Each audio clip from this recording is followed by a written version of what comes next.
Good evening, everyone. Hi, Charlene. Hi, Mia Geek, and hi, Najimatin. Good to see you again. And sorry for the delay. Oh, hi, Chris Bertrain. Sorry for the delay. We were out getting our hair done and stuff. You know how important that is. It has to look nice. Just always has to look very manicured, very pretty, very mindful, very demure, as the internet meme these days would say. Okay, so our guest today is Kyle from Desks and Dorks. How are you doing, sir?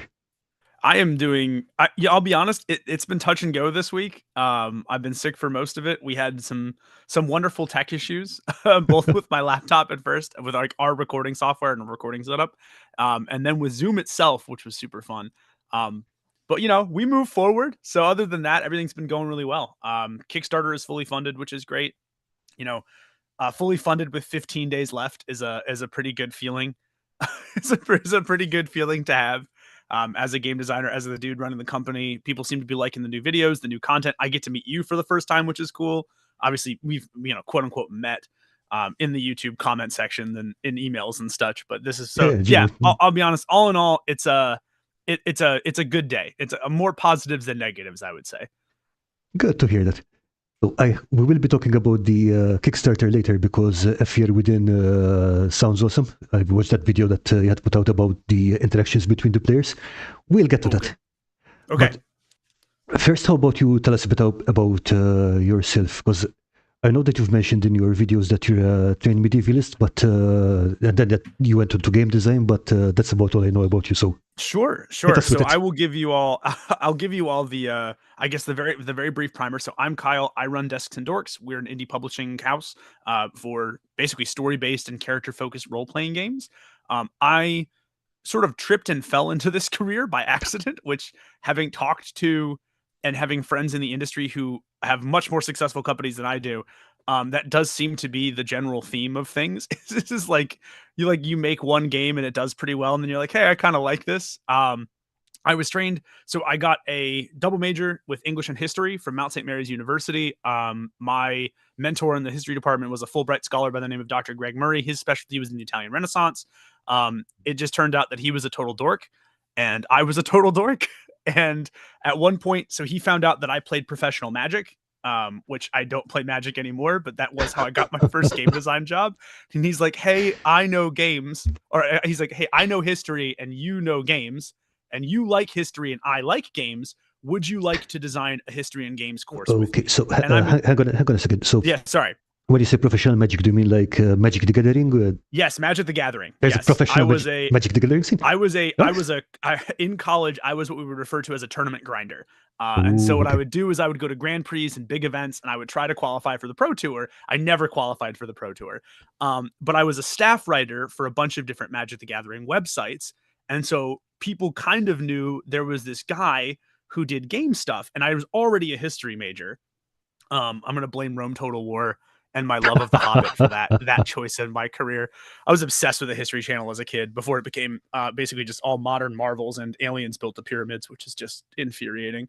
But I was already a history major, and so he found out that I liked games, and I was a history major, and I found out that he was obviously a history master, and he liked games, and so he was like, "Do you want to co-design this course with me?" And so that summer, as a 20-year-old, I was his paid research assistant. Assistant is how we build it. But really, I was in his basement, and we made 12 different games ready to play for history classes to teach a Western Civ symposium, essentially using games as kind of the method by which we did it. So I was the one who was in charge of basically making the games, playtesting stuff, eliciting feedback from the faculty, eliciting feedback from the players, from the students. And then he would gather primary sources and secondary sources, and I would help a little bit with the secondary sources. And so eventually, that was my first paid game design job, was teaching that class and designing that class, which I did for junior and senior. So the summer before my senior year of college, and then my entire senior year of college. That was my first awesome. Game design gig. Yeah, it was awesome. It was a great experience. And at that point, I was still trying to figure out what I wanted to do. I had done a bunch of competitive internships. Like I was a speechwriter for a state representative here in Pennsylvania. which was super fun. But I was like, I don't politics suck. I don't want to do this. I also don't want to move to DC and live in DC. That sounds awful. I'm good. The joke was that like most of the English people I knew were either going to teach or work at Starbucks, and I don't like coffee, and I didn't want to teach, and so I was like, maybe I go get my doctorate, maybe I become an archaeologist. I had thought about that. That had been a lifelong dream as a kid.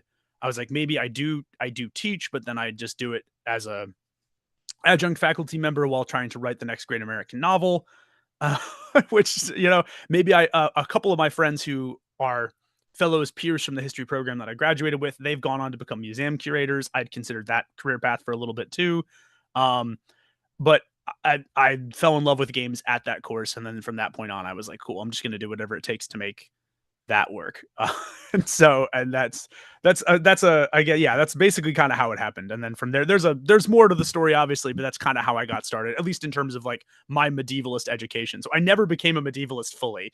I got the degree and was like, I'm good. I'm gonna keep making goofy stuff. That sounds cool. But the passion for it has never died, never really gone anywhere. Yeah, I mean, I've got a few friends who are curators, and I don't think I could ever do that job because I'd probably just be slobbering over the exhibits. Yeah, it's so cool. Some of the stuff that my friends do are so cool. One of my friends was working at the Seton Shrine, which is a shrine that's run by the Catholic Church. Mm-hmm. But it basically is a historical museum dedicated to Elizabeth Ann Seton, who's an American saint. And like, that's what she does. She just curates their exhibits. And I'm like, that's so cool. But yeah, I always joke that like people are like, you have the coolest job in the world. I'm like, you should meet some of my friends. It's like one of my friends literally just dug up a mummy like 2 months ago. Oh no, seriously? Seriously, she's an Egyptologist. Okay. So she goes on archaeological digs and stuff and finds mummies. I'm like, one of my friends worked on the Hadron Collider. I was like, why are you all so much cooler than me? But I think it's a good thing. It keeps you humble. It also keeps you active because it's like I like not being the smartest person in the room at any given moment. I like knowing that like there's like 9 people who are doing crazy stuff because I don't know, it keeps me active because it keeps me asking questions, and I think the more you ask questions, I think the better games you make. Oh yeah, absolutely. I have found that to be true. And the general just makes your life more interesting as well. Yeah. So, staying on the subject of games for a second, I know that you just in your recent video mentioned that you also designed escape rooms and. Yes. I designed escape rooms. So we did the 12 games for the history symposium. That was pretty great. And we can maybe talk about those a little bit if your chat is interested in those things. It's been so long since I've talked about that. But I designed 2 escape rooms in Gettysburg, Pennsylvania. So they were American Civil War themed escape rooms. I have to say American Civil War now when I talk to my international friends, because I'm like, other countries had way more civil wars than we did. We just did the one big one. We just figured that we're still kind of dealing with the ramifications of that, which is unfortunate. But we did American Civil War themed escape rooms. That was cool. And then I was the level designer for Hot Wheels Make It Epic Road Race when I was an intern at a design studio in Los Angeles. And then I worked on Barbie Starlight Adventure, which is the funniest one.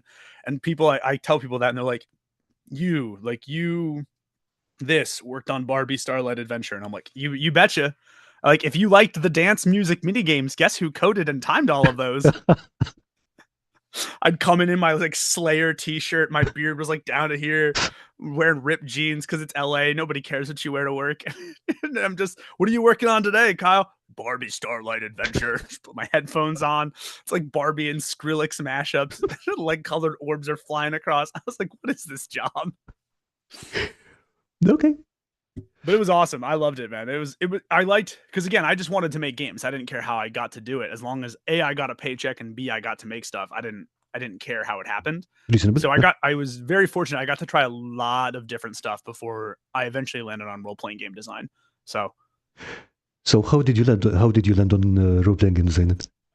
By accident, which I found is pretty much. So I have always been like a big RPG guy in general. I think my experience, like most people you talk to, starts with Dungeons and Dragons. I don't think there's any way to get around that for most folks. I think that's like the big I one. guess I so. know that I know in Japan, Call of Cthulhu seems to be pretty formative for a lot of players over there. It actually sells more than D&D in Japan, which I think is always crazy.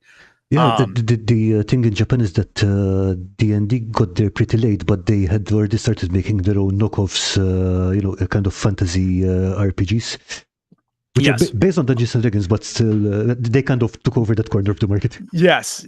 So I don't want to say maybe I don't want to say for everybody, but so when COVID-19 hit, my friend was whatchamacallit. So I had approached one of my friends to make a podcast, which is how Desks and Dorks actually started. We were a podcast. And the idea was I had been working as a consultant and like a demo team member in the board game industry at that point for about 5 years. And it was always a part-time job. I actually did wind up teaching, which is really funny. Teaching was my full-time job, but it afforded me the vacation days. And because I was off summers, I could consult and I could go to these big consumer board game shows in the summers and I could get paid to do it. And I had met so many folks that had really funny ideas. And it's great to talk to people who are in the industry because everybody has like the one that got away story of like, what's the weirdest game you wish you could pitch without getting laughed out of the room? And so originally Desks and Dorks was a March Madness style, for those of you who are American basketball sports fans, but was essentially a single elimination bracket tournament of us designing and pitching ridiculous ideas that had been submitted to us by people in the industry. Oh, okay. And it was just something that was fun for us to do while the world was shut down. And then over the course of that, I wrote a role playing game called After the Rain, which maybe some people are familiar with, maybe not, because it came out, like 4 years ago now, 5 years ago now, which is crazy. My game can go to kindergarten. Yeah, there it is. There it is. There she blows.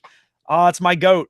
I think that's my table actually too in the background, which is super funny because I remember we took our Kickstarter pages for that. But yeah, I wrote After the Rain. Weirdly enough, I wrote the game in about 2 weeks. I've never had a design process go that. Yeah, I've never had a design process go that smoothly, that quickly, that easily. It has never happened to me since. I doubt it will ever happen to me again. But the game just flowed. And I remember thinking to myself, like, we need to publish this. This is something we can definitely do. And so what I did was I tricked my graphic designer, who's her name is Hannah Potts. She's phenomenal. She still works with me now, but I tricked her into working on the game because she had played a bunch of role-playing games with me before. I'm a big fan of Dread. I'm a big fan of Fiasco. I had moved away from D&D at this point and gone to storytelling stuff. And so I invited her over to my house and said, hey, we're going to play this really cool game that I found on the internet. It's called After the Rain. And at this point, no one knew I had written it. And so I played it with her and I played it with a couple of the people. She goes, this was one of the best things I've ever played in my life. I'm like, cool. I lied to you. I didn't find it on the internet. I wrote it. It's mine. I'd like you to do the graphic design for it. She's like, absolutely. And she's a professional graphic designer and she worked so cheap for that game. She was like, I will take whatever you can pay me. I want my name in this book. And so once she was on board, my business partner at the time was convinced that we couldn't and shouldn't make our own stuff. And I was like, I know if I show him something, if he believes in it enough that he likes it, he'll want to do it. Right. He was the kind of person that like you had to, he wouldn't take the leap of faith. You had to sort of, bring the mountain to him, as it were. And so I did the exact same thing I did to him that I did to her, but she was present for the second game. And I was like, listen, we're all going to go play this with my friend Riley, who was my business partner at the time. Do not tell him I made this. And we had the best, in top 5 role-playing experiences of my life, playing that game with him, my brother, my graphic designer, and me. And at the end of it, he goes, this was one of the best experiences I've ever had. And I go, cool, it's ours. We should publish this. And he goes, what do you mean it's ours? I'm like, I wrote this. Hannah has agreed to graphic design for it already. We should publish this. And he's just like, I don't know if I'm good enough for this game. I'm like, shut up. Yes, you are. And so we made it. And so we took the time, and it was a lot of elbow grease, a lot of like hard work. But what we found, and again, this was right post COVID, so like probably a year removed from the original lockdown, at least here in the States. And so what we had found was for our friends who worked in traditional tabletop board game design, which is where I started, it was my original goal, was to do board games, not role-playing games. Costs were still really exorbitant. So like I'll give you a number that was quoted to me by a friend of mine whose name I'm not going to mention because he was like, this is some cone of silence industry stuff. But he told me, he was like, pre-pandemic, he's like, I could get about 5,000 copies of a board game onto a shipping container shipped from China with tax for about $5,000. After COVID, it was like $50,000. He's like, that's how much it had gone up just shipping in general. Like in that year span, it had gone from $5,000 to $50,000.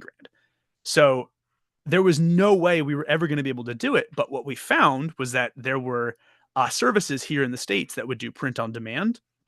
And so for us, because they were already in the States and because they were essentially print on demand services, I don't think a lot of people were doing it like this, but we essentially found a service that usually does like little novelty calendar books. Like, like, if you have a grandma who like loves taking pictures of things and then she's like, I'm going to get all my grandkids pictures in the little calendar book. Like that was the publishing service we used because the quality was good and the price was good. And so once we found basically a service that we could use to keep the margins low, we were like, oh, we can just keep making role-playing games like ad nauseum because the costs were low. I could get it shipped really like the profit margins were reasonably high. I didn't have to worry about shipping. I didn't have to like work with a manufacturer overseas. You didn't have to worry about warehousing, which is I didn't have to worry about thing, I can warehouse it at my house, right? Like I can keep like 500 copies of our games because they're books. They keep like I could put them in a closet and be fine. So there were a lot of like little perfect storm things that sort of happened to be like, oh, we could easily make more role-playing games. And that's essentially how we got into it. After the Rain was enough of a success that it got picked up by 3 distributors, which is really cool. You can now buy it in Walmart and Amazon, which is that was a this year thing, which is crazy. So 4 years removed now from the game's publication, we're now in Walmart and Amazon, which is just really cool because now like instead of being like, hey, go to your friendly local game store, which you might not have and they might not carry us, or go to insert boutique website here to go buy our games, I could be like, hey, if you've got access to Amazon, you can get yourself a copy of After the Rain shipped to your house without much of a problem. And so that's so it's been really cool. And then that was our first game, and now we're 6 games deep. So awesome. So Quest for Train saying that that was very tricksy, and I mean I understand that your business partner said, okay, we're not going to publish our own stuff, and I think in general that would be the wisest business move because when you build your own thing, you've always got those blind spots and stuff. But hey, if you've got something that you're certain about, you've had it double tested, you're certain it's going to work, just go for it. Yeah, and that's really what we've found to be true. This is probably not the best advice ever, but it's advice that has worked for me. So for anybody who's interested, I guess, in this part of the creative process, but generally speaking, if it scares me, I do it. Like that, and that has so far proven to be like the best piece of advice that I can give about this whole thing is like, if it feels safe and boring, don't do it, because generally speaking, it will. It's never paid dividends for us ever. Like the safe and boring thing has never been useful. It's never been good. But like, if it's scary, if it seems big, if it seems like it's a leap of faith and a calculated risk, I want to say calculated risk here. That's don't just blindly point, yeah. rush into everything. Yes, please. Yeah. Calculated is good. But like, generally speaking, if it's scary enough that like it terrifies you a little bit, but you can't stop thinking about it. Generally speaking, I would do it. That has proven to be the correct business move. I think 9 times out of 10 for us. Okay, so I see that Campaign Terrain is scribbling frantic notes. He's currently working on his own RPG, so I think he might have some questions here. So, Cross, if you have questions, I'm happy to answer here. We have a Discord as well with a bunch of RPG designers in it, so you're more than welcome to join as well. Shameless self-plug. I guess that's not even a shameless self-plug. It's not like we charge for it or anything, but I did want to ask you about the Discord because I know that you mentioned it out on your videos, but I couldn't find a link to it or anything. So is there like a kind of secret handshake or something you have to... No, because someone who is an idiot, me, keeps forgetting to put the Discord link in the descriptions of the videos. So I just started a new part-time job, which is really cool. I missed teaching. I missed working with students. So now I work with students in the mornings, and then I work on Desks and Dorks in the evenings now, which is great because like financially we didn't really need it, but like I wanted to go back. So that transition has been a lot for my brain. So I've just forgotten to put the Discord link and things. So I will make sure that you get it, Karl. And you are free to disseminate it among anybody that you would like. And if you would like to make them do a secret handshake to get it, please do. I see Dungeon Matrons talking about horror RPGs. Me too, by the way, Dungeon Matron. Me too. I love horror RPGs. They are great. They're my favorite. It's why I designed one. And we can talk maybe a little bit about Fear Within, but I find that the way that you're talking about it right now, this is the survival instinct part is, or what I like to call stakes. I find that any game with higher stakes, I generally tend to enjoy much more than games without. It's one of the reasons I left D&D behind, because D&D is like, you get 4 death saving throws, and also here's potions everywhere. And I'm like, no, combat dangerous. I want the like monsters scary. No, thank you. Like I don't. It felt very handholdy to me in ways that I'm like, I don't think I need anymore. So yeah, horror RPGs. Yes, chef's kiss. I think you also mentioned that in your video about low fantasy RPGs, because I mean, for me, that's where it's at. It's, I love Lord of the Rings, but I think my favorites are like Conan, Elric of Melniboné, and that kind of thing. Yeah, Conan. It's a formative story. One of my favorite quotes in any book ever was from a Conan story. I forget what the name of the story is, but like he's already king at that point, and you can tell that like the burden of rulership is not good for him. Where he's like, I just want to leave and go, just have copious amounts of premarital sex with barmaids and like strangle a giant cobra god.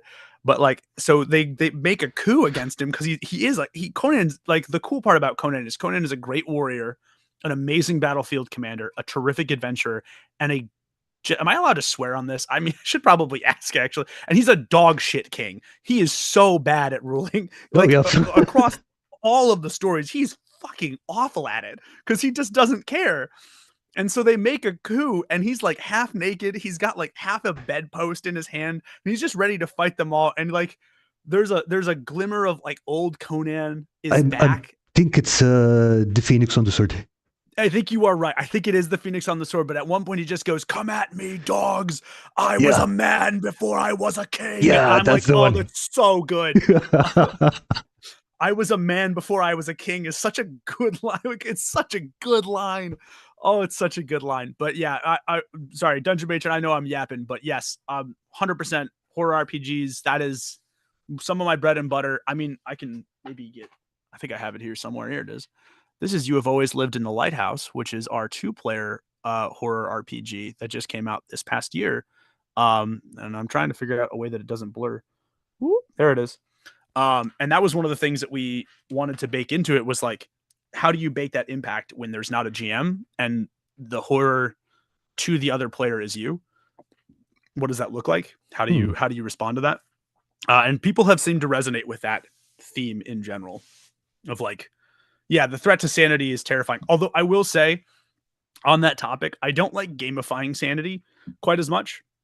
Like, if you're gonna use sanity, like I know, like I played Call of Cthulhu a couple times, and I like the game system.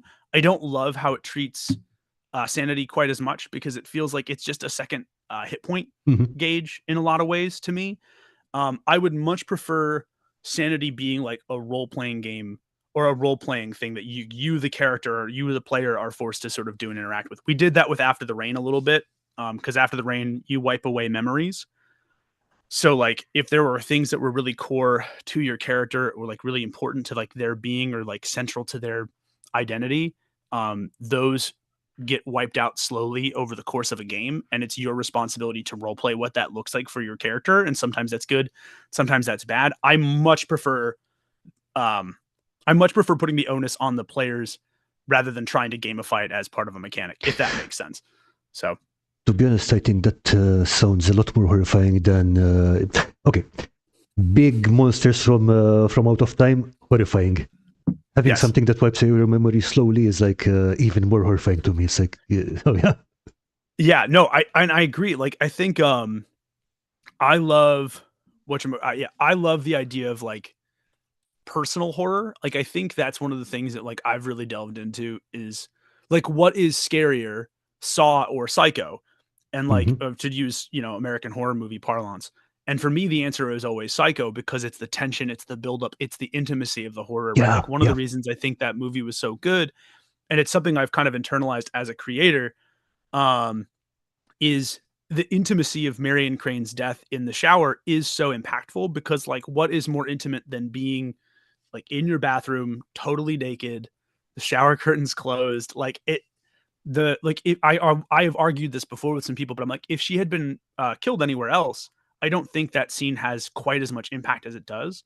No, absolutely. Like the intimacy of those little moments of terror, those little moments of horror, I think is like really thing. Oh, we got a comment from BGD. No matter what the tropes and trappings look like, a game is not a horror RPG if an action is predicated on the idea that if the players do everything right, things will turn out okay. Maybe. I'm going to push back on that a little bit. I think if everything goes wrong all of the time, it stops being horrifying because the players get used to it, they get numb to it. It's like one of the reasons that I don't like The Walking Dead as a franchise is like cool, like the horrors of the zombies are every single time. I think the trick, whether I'm game mastering it or writing something, is to make the moments of horror um really hit, and sometimes they hit during moments of quiet after everything has gone right, or sometimes you do everything right and everything's going super well up to that point, and then it just breaks. And I think that break is where I get a lot of terror and a lot of tension from So from you my work on players. those different beats of, so you don't keep a consistent tension, for example, or stuff like that. Exactly. Yeah, because if it's all terror all the time, I think your players, yeah, not all the time. Yeah, yes, yeah, very, very, yes, very good BD. But I mean, the way I see it is that even, for example, you mentioned Saw and Psycho. Saw is mostly horror there. Psycho right, just builds up the uncomfortable, really bad. it just Yeah, yeah, stretches that yeah. tension. And that's really what I like. Those are the kind of horror ones that I like. Fear Within, uh, the Kickstarter that we're running right now, was inspired in a lot of ways by the terror of movies like It. I, Because I really like how you oh, sorry, described no, it go ahead. as Pokemon by way of Stephen King. Yeah, it is Pokemon by way of Stephen King. We had a playtester once who was like, "Oh, there it is. This is the old Fear Within too, which is really cool. Yes, this is the new Fear Within. This is the new hotness." I feel like that's that old like clip from Men in Black 2. You drove the old busted joint. I drive the new hotness. But one of the reasons that I loved this game so much was I derive a lot of at least my design from relationships, Hmm. because I think ultimately, if you were going to look at what role playing games are at their core, they're about two things, right? They're about relationships and communication. And so originally, when I had designed Fear Within, it was an offshoot of something that I got published in a whatchamacallit, a how do I put that? An anthology. It was part of the level one anthology that they put out every year for Free RPG Day. We got nominated for an ENnie that year, which was cool. So Oh, I'm like, nice. I'm technically an ENnie nominated RPG author, which is great. Yeah. And the vessel system used just a little D8 like this one, which I usually have a D8 floating around somewhere to chart relationships, right? So there was no GM, and it was just the relationship between you and the thing inside you, whatever that thing was. Um, and like the thing really was like my concept was like, what if you and the thing from the thing had to have a conversation to get through the day? Was really was really the impetus of that system. But I was talking to my girlfriend, and she was saying something about that would be really cool to talk about, to have that system exist with like the monster under the bed. And this goes back to the intimacy of horror. I think being a kid is innately terrifying because you don't have a full idea and a full picture of how the world works. And you Mhm. don't have the authority, or in many cases, even the autonomy to go where you want to go, to do what you need to do to make things happen. And so, if you're the one who has true knowledge of a situation and the terrible stuff going on around you, I think that makes it so much more terrifying. I think, um, like So in general. So would you one like of to our go to playtesters the? literally was just like, "I choose you, childhood trauma," which was literally, and I was like, "That's it. That like you get it." I'm like, I looked at them and I'm like, "You get it. You get the game." Hey, So would you like to give a bit of background about the fear within? About the fear sure, within, sure. like Before what we the start game is talking about about, and so on. Yeah. yeah. Sorry, I love, this is the kind of stuff I love. I love talking about like these movements of the form. But where are the tentacles, Dungeon Matron? Well, let me tell you, if you want tentacles in a Fear Within, that is up to you to make. So and I'll explain how that works in a second. So Fear Within is an RPG. Again, we use a D8. So each player has a D8 to track their relationship with their partner. So you play this in partners. One of you is the child who has goals, needs, fears, just like a regular human kid would. The other one is the entity, which is a monster that lives inside the child and has incredible power, but cannot use it without the child's express permission and consent, which means that you are, or to quote the Robin Williams thing from Aladdin, infinite cosmic power, itty bitty living space. Which is kind of, so it's a sort of an odd couple dynamic. So like if you wanted a tentacle monster, perhaps your child partner, the player who's playing that character, maybe their dad is the sushi chef at the local sushi restaurant and they've watched them chop up more than enough octopi. And in their dreams, they just see a bunch of severed tentacles. And maybe that's partially where your creature comes from. And so the idea is there is this big eldritch being called the Fear, and that is a threat to both the entities themselves and to the humans. And the humans and entities need to work together in order to stop it. Now, there's a couple things that are going to, not just things that the Fear does that are roadblocks to that, but like as a child, you have a goal. You have what we call the theme, which is like something your child character wants to achieve to sort of be the person they need to be. So if you've ever watched like Stand By Me or It, right? Like conquering your fears is something that like some of those kids have to do. Getting over a terrifying fear of intimacy, wanting to find some peace, realizing everything is not your responsibility. Those are themes. So for the kid trying to overcome those really deep-seated parts of your psyche is a struggle, is a difficulty. And for the entities, you have a hunger, which is kind of like this insatiable urge that you have to try to satisfy that is also baked into the fears of the kid. And so for you, it's almost like your kid is trying to do something psychologically, and the entity is trying to do something physiologically that they both have to overcome. And so there's some difficulties to that. And thank you, by the way, Dungeon Matron. Yeah, it is a pretty awesome concept. I'm very proud of it. It's one of the systems that has done really well for us. I'm going to go plug my laptop in because this is about to die. Good idea. Yeah. Oh my gosh, I thought I plugged it in. Oh, well. So yeah, I mean, there's a whole video explaining how this works, and look at that, seamless. all good. Yeah, all good. Okay, so one thing I really liked about this from your design video on this was that the relationship between the child and the entity isn't necessarily antagonistic. Could be, isn't necessarily. Could be. Yeah, could be, very much so, right? And that's the one thing I will say is, so all of the games we make, and again, I think this boils down to my philosophy as a designer, my philosophy as a writer, but like all of them are designed to facilitate conflict in some way, shape, or form. And like I hate the idea that conflict has to be like, I hate you, you hate me, we fight. mm-hmm. I feel like conflict is so many different things. Like you and I could have the same goal, and the conflict could come entirely from our approach to the goal. Yes, basically like a real kid. That's exactly it. I wanted this to be, so I've worked with children my whole life. I did 8 years in the public education system. And I've worked pretty much every single job you can have within a school system. So I know kids in and out basically. And I wanted this to feel like that, because what I've found is like the way kids approach play and the way kids approach storytelling, I think is the purest expression of storytelling, period. They're not concerned with nuance or whether it makes sense. And there's a fearlessness to the way I think that kids tell stories, and the way that kids interact with stories that we lose as we become adults.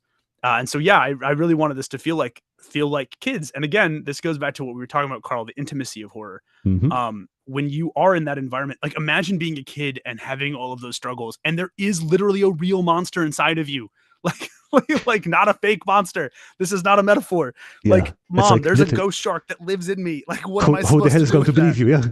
you? Yeah. Yeah, right. Who's gonna believe you? The ghost shark is sitting in dad's lawn chair, like just chilling. Like, what are we doing here? And it's led to really good conflict, because right? Like, what I've found is I've played this with kids and I've played this with adults, and the kids get it immediately. Like the kids who I test this with are like, they're all in on the spooky nonsense, like just off rip. Like, I don't have to explain a thing to them. But what I've found is the adults who have played this game really are the ones that I think have the most to gain from it, because they're playing this and they're realizing, oh wow, like there's a lot of stuff that maybe I'm still working through as a person. And it's really cool to like watch them do it, because they're exploring these themes, and it makes for some really good emotional conflict between entity and child, or even between the child characters too. So it's been, and again, the relationship between fear and child has been like one of the coolest things. I could talk for hours about like the different like entity child combos that my playtesters and like people who have written me fan mail about the game have come Well, up with, because there are some incredible ones. so why don't you hit us up with some of your favorites? Come on. Okay, all right. We'll do rapid fire, because I'm sure you have other questions about things that are not my Kickstarter. Again, shameless self plug. It's still going if you want PDFs. And technically speaking, we can now ship to the European Union or the United Kingdom. One of those two. I'll figure it out. I did drop the link in the chat for anyone who's You interested. beautiful man. So lightning round. Handyman is still one of my all-time favorites. Handyman was, so the way I have to explain child and fear, his child is afraid of physical touch and physical intimacy, does not like it. And so like, you physical touch, I don't want to make eye contact with you. So Handyman is a giant floating eyeball that makes eye contact with everybody. It just will look all the time. And he doesn't have eyelids. He is constantly surrounded by like a swarm of severed hands, essentially. And so instead of blinking, he has fingers like this over his one big eye that just do that. And basically, Handyman can decay anything that he touches, but the kid has to touch it too. So in order for the power to work, the kid has to overcome his fear of like actually touching stuff and physical contact. One of my favorites. I had a kid at a convention. It was like looking at A Fear Within, and she was like, "Can I make a character for this?" And I was like, "A, if your mom says yes. B, here's an X card. If this gets too spooky for you at any point, just tap this. We'll stop doing what we're doing." And then yes, so she said yes to both, and her character was the scariest piece of garbage I've ever. So she wanted to make a clown monster. And so the kid's name was Chuck, and the monster's name was Chuckles. And Chuckles is like a serpentine creature made of balloon animals, except for Chuckles' face. Chuckles' face is human skin that has been pulled and stretched across the surface of a balloon. Right? And I'm sitting there and I'm like, and I didn't pitch this. This was not my idea. I'm sitting there like this, watching this 8-year-old child detail in gruesome description how the skin works on the balloon face, and how Chuckles' power is he can twist and pop things like balloons. And then she goes, but yeah, it goes quick if the thing isn't alive. The balloonification goes quick if it's not alive, but if it is alive, it goes slow, because that would hurt more. And I'm just sitting there like, what? Like, Mom, pick me up. I'm scared. Like, what? And she's just sitting there like, little feet can't even touch the ground. Just talking about her terrifying clown demon. That was pretty cool. And then like one of the ones I think emotionally like hurt me the most was in Karl's case, there's a terrifying monster inside, but it cowers in fear of Karl because he's scared and plays with swords. That is an interesting concept. I've never had an entity be afraid of their child before. That is a cool idea though. I kind of did. I might steal that actually for the next one. Ooh, nice. But yeah, we had, what was it? So the fear of the kid's fear was aging in general. And because that like the kid had just basically, the backstory for the kid was they had been their grandma's sole caretaker in the retirement home. So they have watched their grandmother slowly have her memory slowly melt away, rot away. And so the monster, her monster, was the reflection of something that she sees in her grandma's vanity every time she's in the retirement home. And the way that it works is the monster accelerates the process of aging to the point that something decays, which is directly related to her fear, because this poor kid has like watched her grandmother deteriorate basically in real time. And the thing that broke me a little bit as a person was when we were going over the character creation process, the player was like, the power should work faster the more she cares about whatever it is. And I was like, and that was just, I was like, oh, okay, that we're getting into some really meaningful stuff here. And that was, it's that to this day is my favorite power / limitation combination that we've done. So Questboard Terrain's asking, what's character creation like? So character creation is pretty simple. It's a back and forth process. We like to talk about it like it's not character creation, it's character dialogue, because what you do is you make this with your partner. So let's say Karl and I are playing this game. If one of us is the child, we start with a backstory, and then we start with a fear. So in the case, like, so we do fear and backstory. Then it goes, we pass it over to the entity. And the entity says, all right, what is your power? And your power is always based on the kid's fear. And then so again, it's backstory, fear, and then the entity makes a power and then a limitation, because these are kids. And so we operate under child logic. So sometimes children's fears don't make any sense, right? And so there should be a limitation based on the fear. I kind of mentioned one already, handyman. The kid has to touch something for the power to work. Which again, it's a really powerful ability, but because the kid is so terrified of touch, that's the limitation on it. Big Finn, who is that little ghost shark that you all saw on the cover, was the first character made for Fear Within. And the way that limitation's power work is Petey, who's his little kid. He is afraid of dark water. And so Big Finn's powers, which are making sharks out of water, only work on water that Petey can't see through, because dark water is the thing that Petey is afraid of. So your nice clear bathtub full of water, it's not going to work. Your Evian bottle full of tap water, not going to work. When the villain took a sip out of their cup of coffee, that works. Whoa. Because that's dark water. So there's a limitation. And the limitation is there to do two things. It's there to sort of encourage role playing, because what I've found is broken powers are awesome. Broken powers that are broken all the time suck. So make a broken power, but make it broken only some of the time, and force the player to engineer situations where it can be broken, because then they'll start thinking creatively. And once they've already got that, you've got them on the hook, and the buy-in is easy from that point on.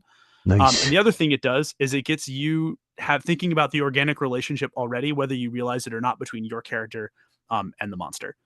It's symbiotic in that way. So if you're already thinking about power and fear, then that's pretty easy.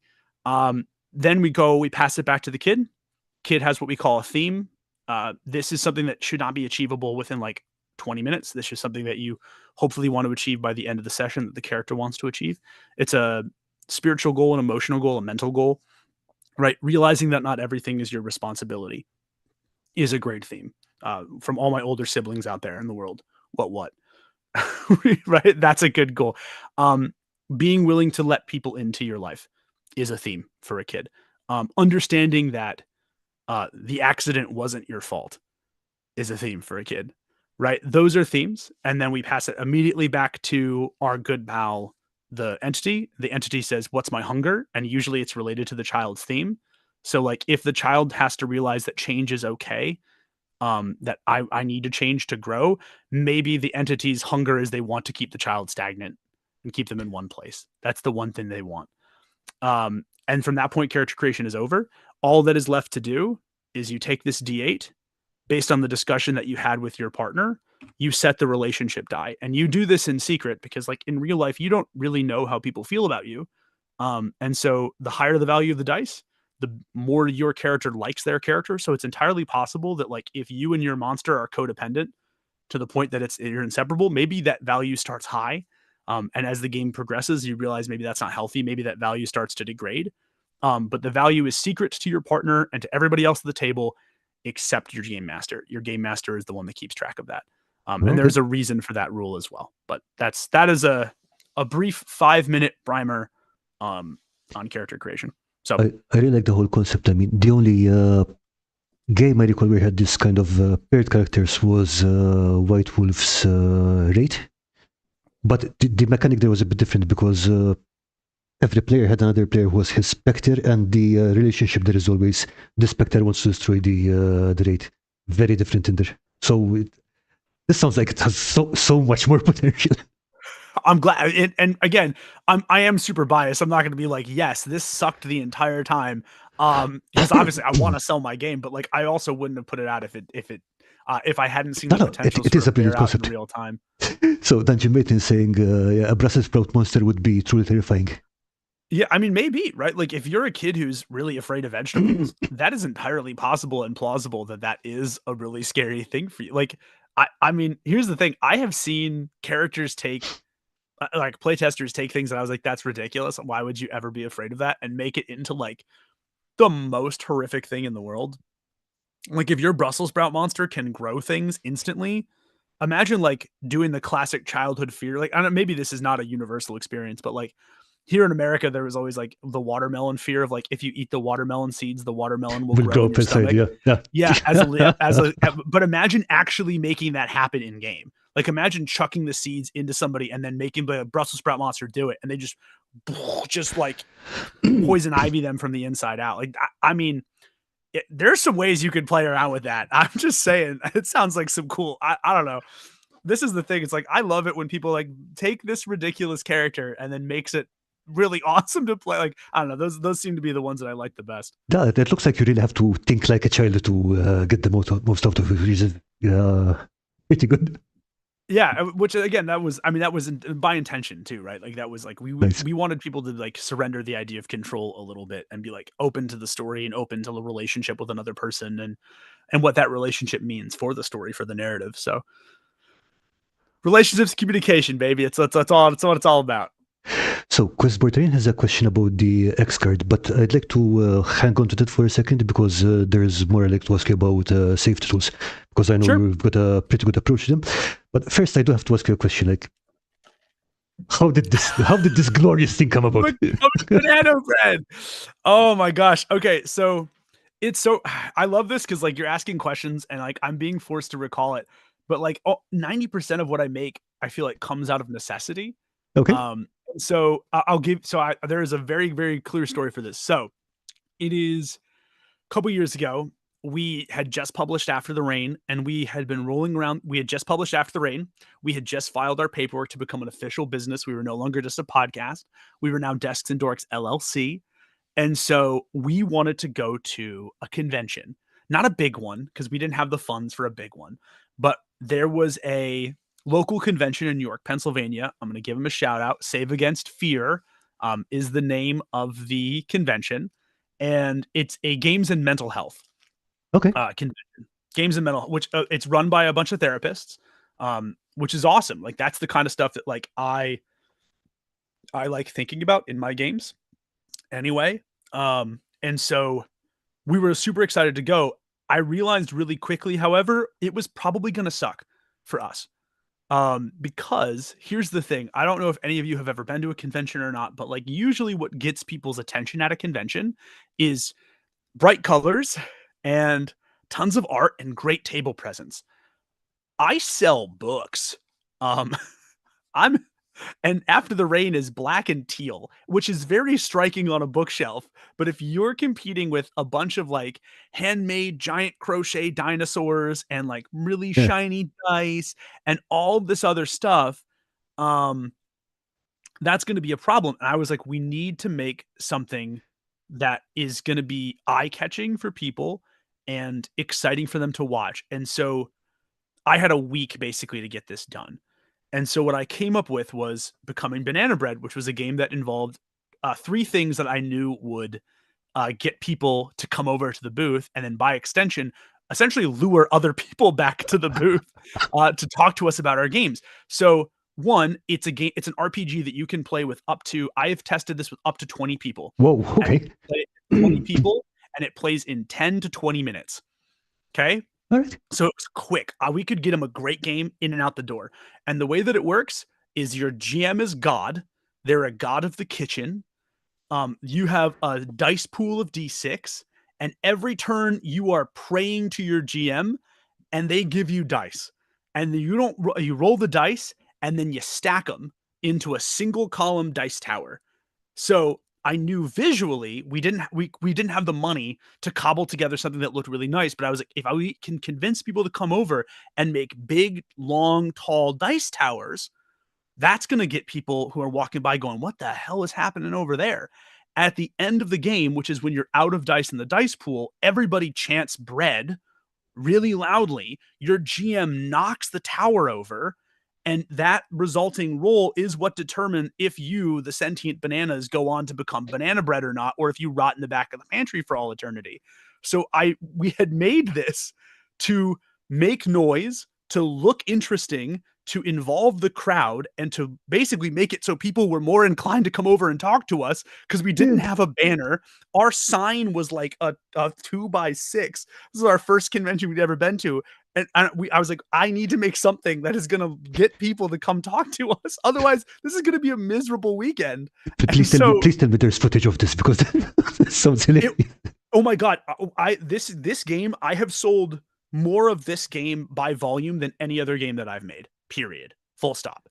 It sells like gangbusters. And the last little genius of it was we'd had the rules planned. We had done all of it. Yes, I am very tricksy. You have to be. Tricksy hobbitses. But we had got the dice planned. I had got the rules printed off, and we were out at a bar eating with our friends 2, 3, 4 days before the show started. And one of our friends was just like, you should serve this in banana bread tins. That would be really cute. Okay, so that's where that came from, because I thought that was a genius idea. It was. And so this was the genius of my business partner at the time. He's like probably 4 whiskeys deep at the bar, and he just goes, huh. And I look over, and 5 minutes after he said, huh, he goes, all right, so I expedited shipping. We've got like 300 banana bread containers, and the bags, they should be here in 2 days. Do you want to come over to my house and we can just make a bunch of these? I'm like, yeah, dude. So literally every part of this was designed by necessity, because I was like, if this isn't done and this isn't good by the time this show happens, this show is going to go horribly for us. And the show went incredibly. We made more money, got more followers, got more customers in that one show than we thought was even possible at all. We more than broke even, which was great. Like, those of you who have gone to a convention probably know, for the most part, it's more of a marketing thing than it is a money-making thing. Like, if I break even at a convention, I'm happy, because the idea of a convention isn't to make money. It's to get people interested in the product and interested in us and get them coming back. So we more than broke even, which was huge. And now it's gotten to the point, that when we go back to that show, I've done Save Against Fear now 3 times. Okay. Or 4 times. Some amount of times.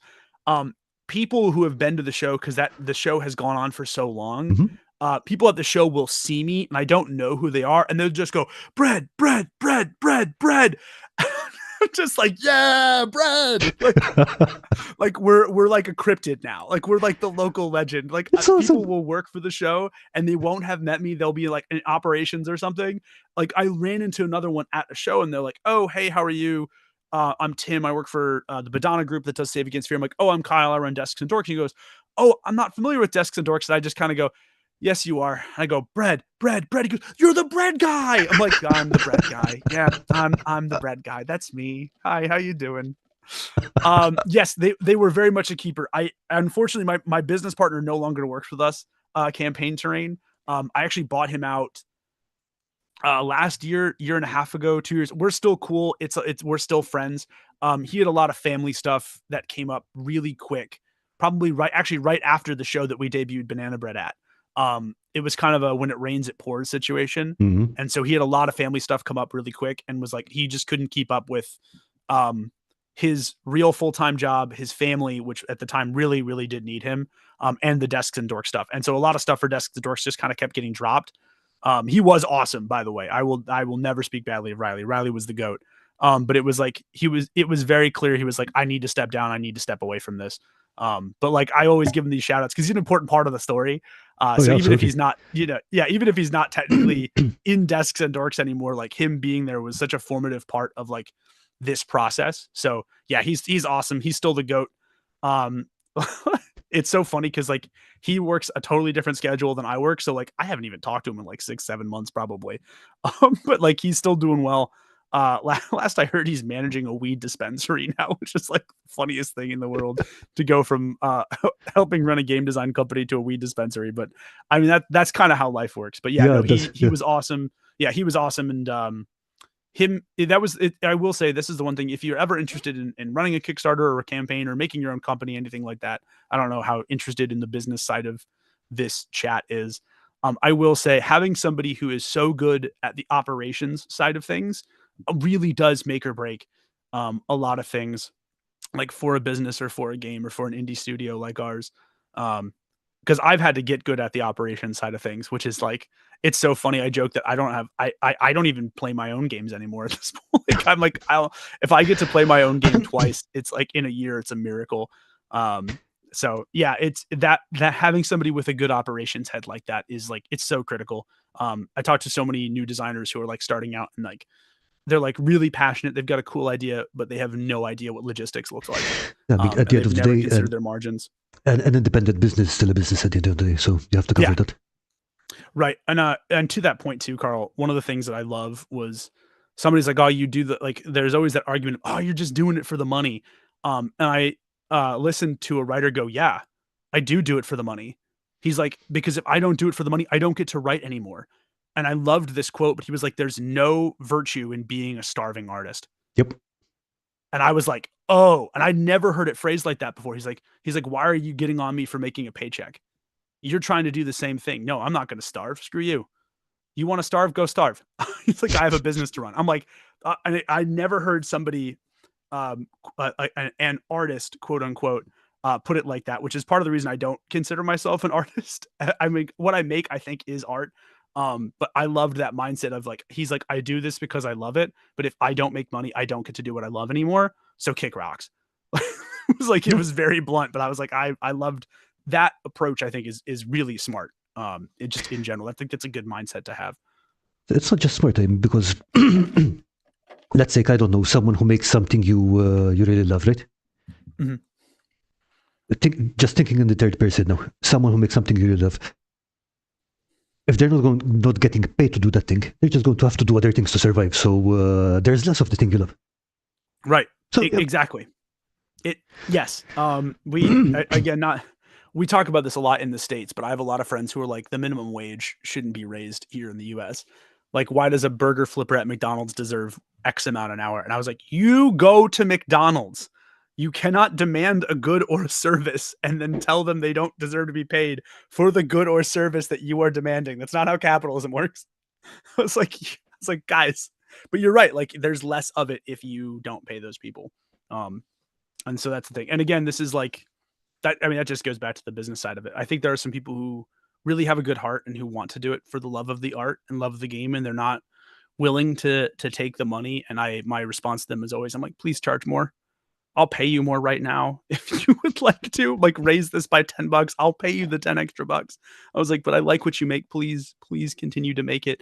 But just like, please start charging closer to what you're worth. Even if you can't charge exactly what you're worth, charge closer to it. Then there's also another argument there, is that it does make it harder for new people to get into the profession, just because people who are making things for free start, without wanting to, without any ill intent, they start to undercut them. So it just makes it difficult for new people to get in profession. It Sorry. absolutely does, and it's really difficult to. I think just talking about that. And I know we've got other stuff we want to talk about, but just I'll say one more thing about that. Getting into the industry was so hard because it's really saturated right now. Mhm. And I say this with love. There are a lot of companies that have been around that have really bad games that still get to exist because they have been around long enough to build the fan base. That I think if said companies were around now trying to make the games that they made 20 years ago, they would never get funded. No one would know about them. There's a huge incumbency advantage in the tabletop industry in general. So like if you got in 10, 20 years ago, you're styling. But like now, your stuff has to be so like I'll throw Munchkin under the bus. I don't know if there's any big Munchkin aficionados over in the chat or if you love Munchkin, because it was one of the first card games that I played. It's like one of the first hobby games that I played. And like looking back on it now, the game's terrible. Like it's awful. Okay, it's so bad. I like to look back on Hero Quest, the board game. I played it again a few years ago. It was like, why do I have to roll dice to move randomly and stuff? It's this is boring. But back when I was a kid, this was like, whoa. Well, it was groundbreaking. I still have an original copy of Hero Quest. It's like one of my prized possessions. My man. See, I knew I liked you. I knew I liked you, Karl. But like that's exactly it, right? Modern design sensibilities have changed so much. It's not enough just to be good anymore. You have to be great, or you have to build your own fan base, and you have to build a foundation for what you want, which is part of the reason we've been doing stuff on YouTube so much. Was I was like, I'm not marketing to just nobody anymore, and paid marketing doesn't really work. Like you talk to any marketer and they'll tell you, they're like, the age of put an ad up and then the ad gets you a return on your investment is gone. Yep. It really truly is. And so I was like, if I can help A, inspire some people to make new games, B, talk about stuff that I love, and C, build a community that values the kind of work that I do. By putting up the Discord link. Yes, Discord link right there to anyone who wants it.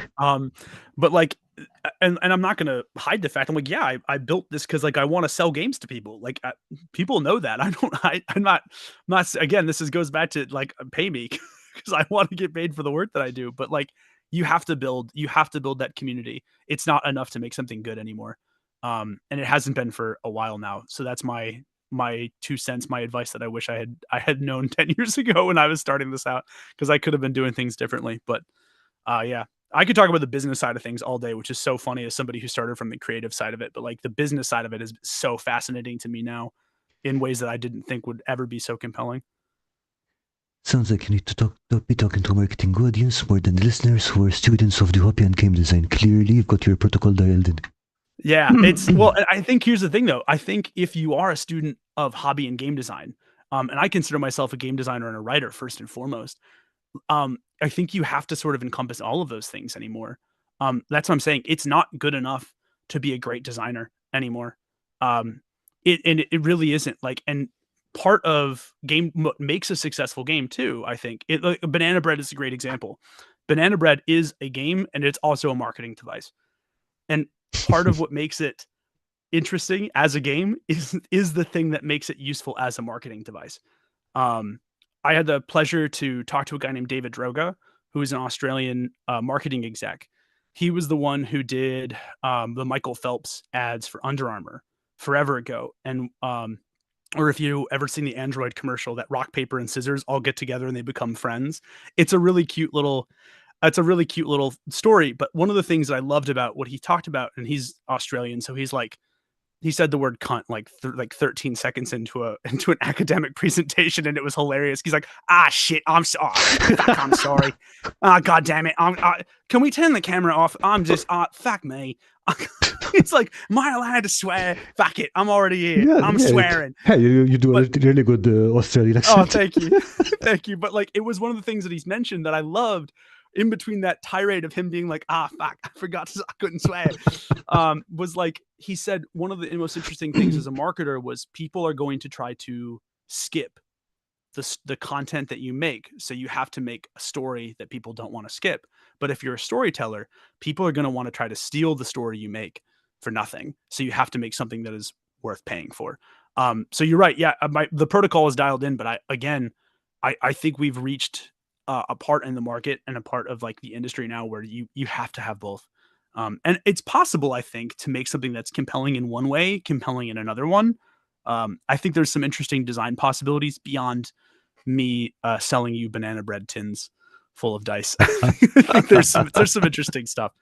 But okay, let's see. Then Jimmy is saying you guys should get Daffy and Jim's effect board for your Hero Quest games. Okay, so this is something that Terraintronics and Jim the Tabletop Engineer have been working on recently. I can send you a link to the video later if you're interested. But Please do. basically, they've got this homemade, well, I mean, it's laser cut and nice and stuff, HeroQuest board. Then they use the key cards, the key cards used for hotel doors and stuff like that. Yeah. With different effects. So let's say you want to cast Fireball, you throw the card down on the table and it lights up all the... See, you've all heard my Australian voice, but I usually wind up doing like all the voices and sound effects for all the games that I make. And as somebody that was maybe considering a career as a voice actor, I'm okay at it though. Yeah, it's exactly. Yeah, Campaign Terrain. You're exactly right. Like there are so many games like that that are just photocopied on pages. And again, if it's not glossy 4-color, yeah, forget about it. You're right. You're absolutely right. The bar has stepped up so much, which in some ways is really cool because it just means that there are so many people making cool stuff. Like just there are people who make really cool shit anymore, and they make really awesome a lot of it.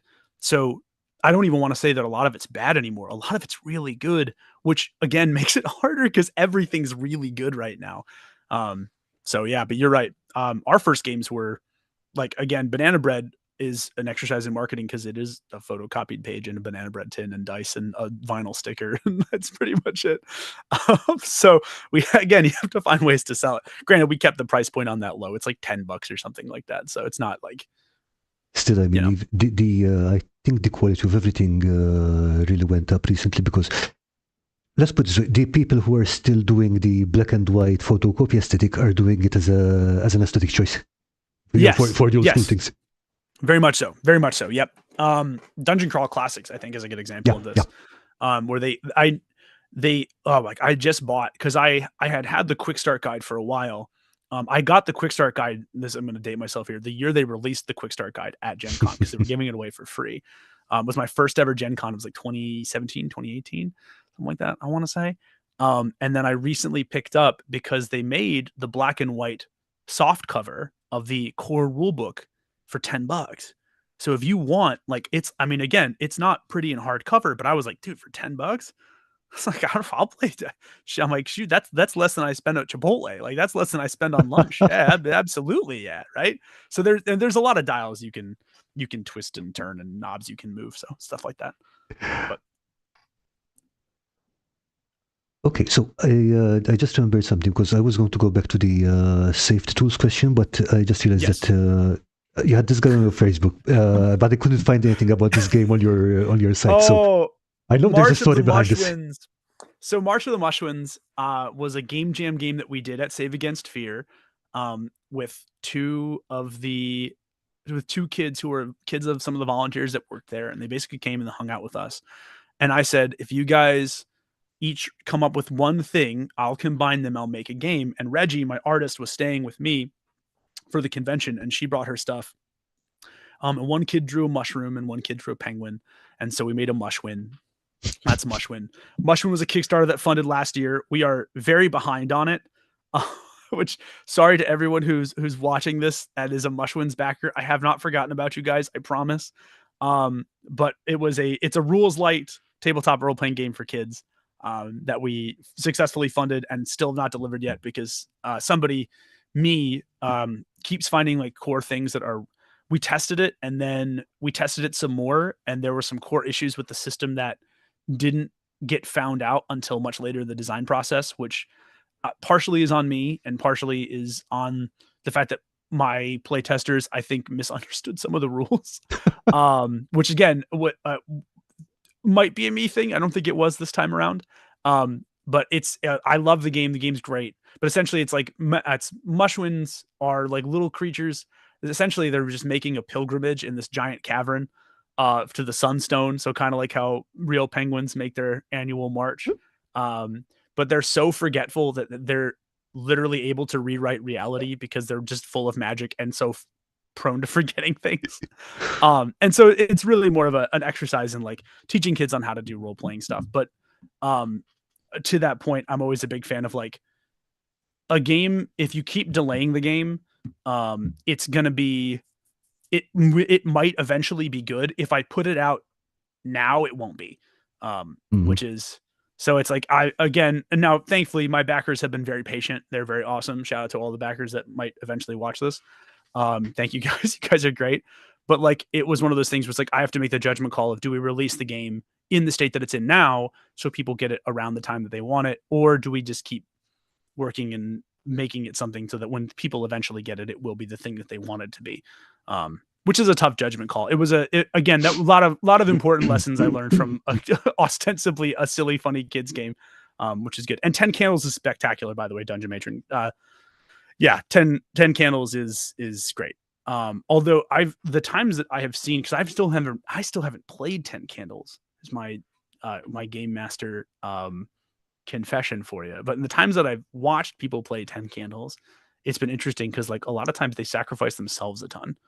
So I don't know, maybe although I kind of like the way that you're doing it a little bit more. Just get out of here. I don't want to die yet. So the second question actually brings me back to the safety tools. So first of all, Questborn asks, have you ever had a player that had to put up the X card? So this is a really good question. And I'm happy to talk about safety tools because I think it's been a weird topic for people for whatever reason. It shouldn't be, but it kind of is, yeah. It is. I think there's some reasons for that. Maybe we can go over it. Maybe that's not a topic for today, but it's whatever y'all want to talk about, truthfully. I've never had a player put up an X card. I have always had an X card in play. But I have had players bring things up during Lines and Veils that were going to be a part of a story, or part of a game or a campaign, and I've had to cut them from the game. And that's actually kind of how I became a believer in safety tools. Was I think, and I'll cop to this. I was one of those people that was like, I don't really need them. I don't understand why we have them. I was like, and again, one of the arguments that I keep getting people hitting me with is like, treat your players like adults. If they're at your table, they'll be able to communicate. And I was kind of that school. So I'll give you the story. So we are playing in a D&D campaign. And one of the things I wanted to do was for the new session, rather than have our players all meet at a tavern, which I think is boring, I was going to set it at a funeral. And so they were all going to be retired adventurers coming back after the loss of a friend, which I think is really interesting because I was going to throw in some rumors. How, like, one of them was going to know how the person died. One of them was going to think they knew how the person died. There were going to be stories circulating about what did and didn't happen. The deceased was going to owe one of them money. It was going to be great. But my conversation with them at the start of the game was, hey, I was thinking we're going to do a funeral for today's session. Is that cool with everybody? And everyone's like, yeah. And I'm like, all right, cool. And then one of the players pulled me aside and said, hey, can we not do a funeral for this session? And I go, yeah, what's up? And they're like, I just came from my grandfather's funeral like 2 hours ago. Can we just not? And here's the thing. And the reason I bring this up, especially with that they're adults, they can have this, is prior to this moment, this player had been very communicative about what they needed. They had been very mature about handling the subject matter. They had been upfront and forthright in how they talked to me about everything. But sometimes things happen in our lives that we don't immediately know how to respond to. And this was clearly, and again, they had just come from the funeral prior to that session. If it had been 3 weeks after that, 1 month after that, right, it would have been literally 2 hours, right? And so they were still figuring out how to process that grief. And that mental task of processing it prevented them from having the kind of conversation they would usually be capable of. And that's when I was like, shit, if I hadn't had this Lines and Veils discussion at the start, I wouldn't have caught this.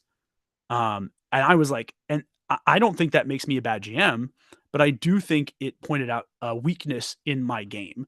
And I was like, if that had happened and I had made that person uncomfortable, I would have felt bad about it because this was a person who I genuinely liked being around. I liked having them be a part of my game. I liked having them just be around us. They were what I considered to be a core component of this group. And if I had done something, intentionally or unintentionally to make them feel like they weren't welcome at my table, that would have been a failure on me, I think. And so that's often my response to the treat people like adults. Well, it's like, yeah, but like stuff happens like all the time, like in our lives that like we don't know how to process because emotions suck sometimes, and the human brain is a wonky supercomputer at best. And so it's really, I don't know, it's really critical, I think, to as a game master to give your players, I think, the biggest useful amount of tools to their disposal so that you make them comfortable. And the example that I hate is always like, well, they don't deserve a place at your game. It's like, okay, maybe that's true. Like maybe I want so badly to put a funeral in my game that I don't want this player to take part in it.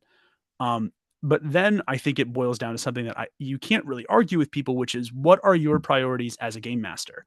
Are you going to prioritize your story first? And I know game masters who do. They're like, this is the story. You're going to deal with it, like it or not. I That's can. not my priority as a game master anymore, and it hasn't been for some time. I'm like, I would much rather make a small change to my table, and have it be more welcoming to more folks. I think is probably a better way of putting it. I think that kind of hard restriction makes more sense. If you're starting a new campaign, for example, hey, we're planning to play Dark Sun or Ravenloft, it's brutal. You're going to be starving out in the middle of a desert. If you don't want to deal with that, just this might not be the campaign for you. Right, and that's the other thing too. Is it's so funny because it's like it's like Schrodinger's argument where they're like you aren't treating them like adults if you give them an opportunity to leave, but you're also not treating them like adults by telling them what to expect up front. And I'm like, guys, like that doesn't work like that. Like that's why it's like we were getting yelled at for. I posted a link to one of the consent checklists, and I'm like, just give them this at the start and be like, hey, if there are things on this list and just check off the things that you know you're going to have in your campaign and give them the opportunity to walk away then and there. Like that's an adult thing. Like allowing people to make an informed decision is treating them like an adult. I'm like, I don't understand. Well, and partially I think I get some of it. I was thinking about this actually the other day because I knew you brought it up as something you wanted to talk about because I was trying. I don't know. I try to consider an argument from multiple angles. Mm-hmm. So one of the things and the responses that I get quite often is I've been GMing for 30 years. It's always 30 years. I don't know why it's always 30 years, but that's what they always go with. And I've never needed a safety tool before. I don't know why I need one now. And to that argument, that does kind of make a little bit of sense. Like and this is a human reaction, I think, of like if I've been doing something forever and someone tells me now you need to do it differently, the knee jerk reaction of most people is going to be like, well, now I'm not going to do it at all. Screw you. Right? Like it's that meme of like, well, now I'm just not going to do it. And right. Like, and I get that makes sense to me on like as a knee jerk gut reaction. I get it. If you're like, all of a sudden you've been doing things and usually those GMs who have been doing it for that long have been doing it for immediate friends and family. Exactly. Yeah. And so of course they've built that rapport up with those people. The other thing is like when I say, hey guys, like safety tools are kind of the industry standard now, they are like, but there's industry standards for a different type of GM than those players, right? Like, or than those GMs. Like when I'm talking about a professional level GM, I GM at conventions, I GM for live and actual plays. And so if that is the case, I'm meeting the cast maybe a week or two before we go live, right? I have not had time to build up trust. I have not had time to build up a rapport. I have no idea what they like, what they don't like, what their idiosyncrasies are. The safety tools are super helpful for me because it's like, cool, what do you guys like? What do you not want? Right? Yeah, because ultimately, like let's use the live play as an example. My goal is to make whatever game that we're doing work the best for that. So the publisher is happy. So the company is happy. So the people in the live play get to look good. So I get to look good as a GM. If I'm live playing my games, I have a vested interest in making sure my players have a good time. And thank you, campaign terrain. It's campaign question your morning before. And see, that's a useful skill, right? Like that's a good thing. It baffles me that and ultimately, I think it boils down to this. I think the people who are reacting this violently to it, Karl, are in many cases, I think there is a certain cut of GM for whom consent-based gameplay and an informed player base are a threat to the way they want to run their games because they've been able to get away with a lot of stuff for a long time. And I say this with a lot of confidence, because I work with a lot of women in the industry, I guarantee you I could go to every woman I know in the industry and they all have a horror story. All of them. And I know that because I've asked them. And at that point, there is a big underlying problem that we're just now starting to address. And I think the elements that are reacting that violently to it are people who are there. Well, and BGD, I'm not trying to typify all experienced grognards. That's not what I'm saying. I'm saying that there are, I think, a group of them, and I don't mean grognards. I think there is a group of GMs for whom a consent-based gameplay is a threat. And again, I don't think it's unreasonable to object to safety tools either, especially if you've never had to run them. But there, again, I'm telling you what I have observed, and what I have observed is there is the horror stories are pretty consistent, unfortunately. I don't know what else to tell you. It's what I've observed, it's what I've seen, it's what I've heard. So yeah, I think mostly, let's put it this way, I've mostly run games for people I know and played games with people I know, except very recently, last year, I think. Sorry, this year I ran a couple of games at Rune Jammer, which was the first time I was running games for people I absolutely had no idea about. So yeah, the idea of safety tools before those games wasn't really okay. I'm aware of them. I'm aware that my players can stop me at any time if something comes up. But yeah, what you raised today, for example, was a good point. They might not want to deal with something on that particular day, which I would not know about. Right. But I think from some of the objections I've been seeing, mostly, for example, it's not even mostly it's people who are like, oh no, they're trying to force this thing down our throats now. Well, and see, that's another thing too. It's why, so if you watch any of the videos, I always say, I'm like, hey, this is probably something you should look at. I'm never going to say you're a bad person if you don't run them, because I don't think that's true. I'm never going to say, hey, you're awful for not doing that, like that, because I don't think that's helpful or productive in any way, shape, or form. But I do think it's something if you are a GM, you probably should look at some point, because you don't know. And truthfully, it's hard to know.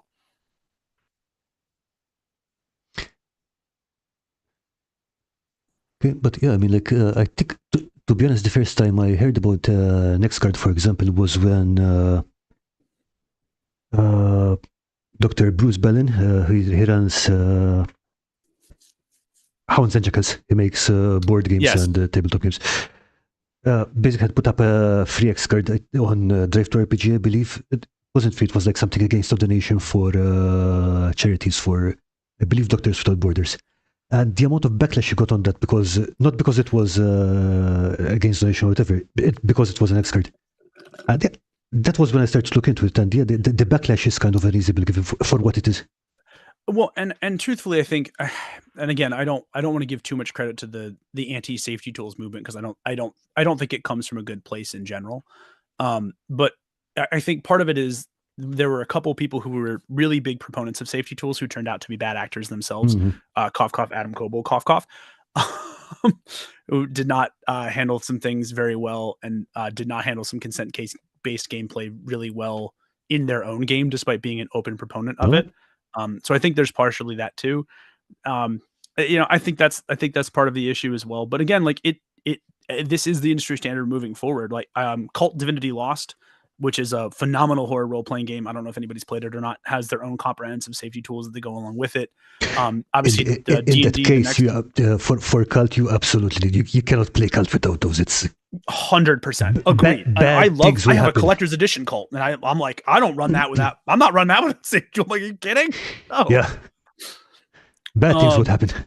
Yes. But by design, right? Like also too, like letting people know what kind of system you're using with, more so than anything else, I think is an important thing too. But like the X card comes standard as a plugin on Roll20. So if you're playing on Roll20, it's included the second you make an account. The new D&D edition has a safety tool section already baked into it. Call of Cthulhu has some safety tool stuff that they just put out. Like the industry's moving in that direction slowly. And I just think in general, I think if you've been in this hobby for a long time, I think change is hard too. Again, I don't want to make it seem, again, BGD, to your point, I don't want to make it seem like, if you are on the fence about this, you're a bad person, because that's not what I'm trying to say. And again, I was on the fence about it for a long time too. But it changes hard, I think, too, just for some folks, just in general. Change is hard for me in general. So I think there's a little bit of that, which I think is just like basic human nature too, to be honest.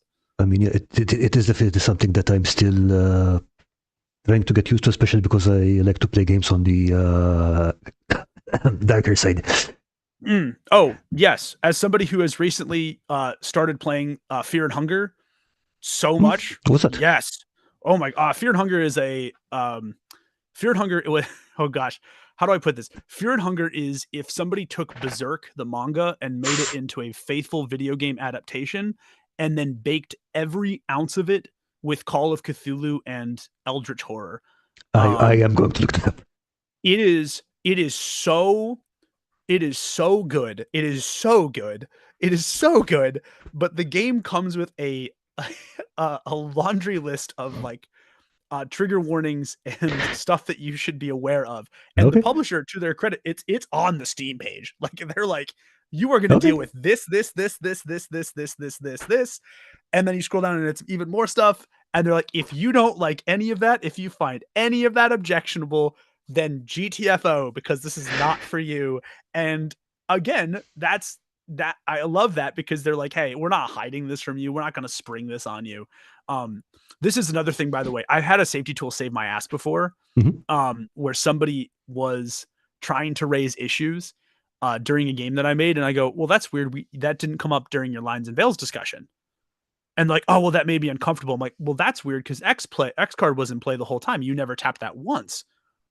And they were like, well, and I'm like, sounds like that's not a me problem, huh? And then that person was not invited back to play with us, because I was like, no, you don't get like it, that it cuts both ways. Like, it's a useful tool that it was a nice, like, cover my ass kind of a moment where I was like, oh, you really are trying to make an issue out of something. Okay, cool. Well, I have your consent checklist. I have the things that you said you didn't want to talk about from Lines and Veils. You didn't tap the X card. That's on you. You can't be mad at me as I'm like, you can't be mad at me as a GM. I did my due diligence. You did not use the tools that were deployed to your favor. That is a you thing. You're welcome to come back anytime, but like, if you are, I want to make sure we have a more serious discussion. And they never came back. So, okay, I see that Scatterbrain joined us. Good to see you, Meredith. And I think in one of your videos, you did mention that you also treated a bit like the age warnings on movies. Hey, this was going to be in the movie. If you have a problem with that, right? And I've got no, like, that's again. No one complains about that for movies, for example. Yeah, exactly. It's like, it's again, I treat it like the warnings on the rating on video games, the rating on movies, where it's like, listen, this is what you can expect. Here's the stuff. You don't like it. Again, let's have that conversation before you sit down and you get situated at the table.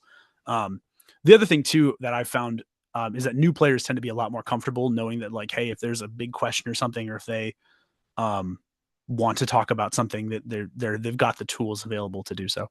So, I mean, I think especially in the new players, when they're just getting into the mindset of, okay, I'm going to have to unlearn some of the normal inhibitions of adult conversation. Yeah. Yes. Very, very, very, very, very, very, very, very much so. I felt bad. I accidentally tapped an X card during a game that I was playing once. Recently I played the new box set of Fiasco, which I don't know if anyone in the chat has played Fiasco. You can, I'm sure, maybe ping a message if you have. It's a wonderful game. It's based on like Coen Brothers films, but essentially the idea is that you are making a bunch of characters with grand ambitions, no inhibitions, and very terrible impulse control. Is how the game is built. And it's great to just watch this bumbling group of idiots just kind of lose their stuff. And the box set was new to me. I bought the game when it was just a book and you had to get dice and index cards in order to play it. So the box set now comes with all the stuff you need, and it comes with an X card. And I was like, oh, cool. And I reached for the X card and grabbed it. And I was looking at it because I'm like, I wonder what is on the back. Is there anything? Is it just the little thing with an X on it? And everybody stopped and they're looking at me and they're like, are you okay? I'm like, oh my God, I'm so sorry. No, the business side of my brain kicked in and I was like, I wonder what they put on this. I wonder what the component cost was. I'm so sorry. I'm sorry. It's like, that's my bad. I was like, you dumbass. I'm sitting there like, kudos to those people, because I had never played with any of them before. again, this was at a convention, and a friend of mine had agreed to run Fiasco as like a convention event, and he was like, dude, I'm so nervous, can you just come and take part in the Fiasco session with me? And thank God I was there, because it was all new players who had never role played before. There was like 3 or 4 people who had never. One dude was like, I don't know how to talk in character, my wife brought me to this, I don't understand any of these things, could I help?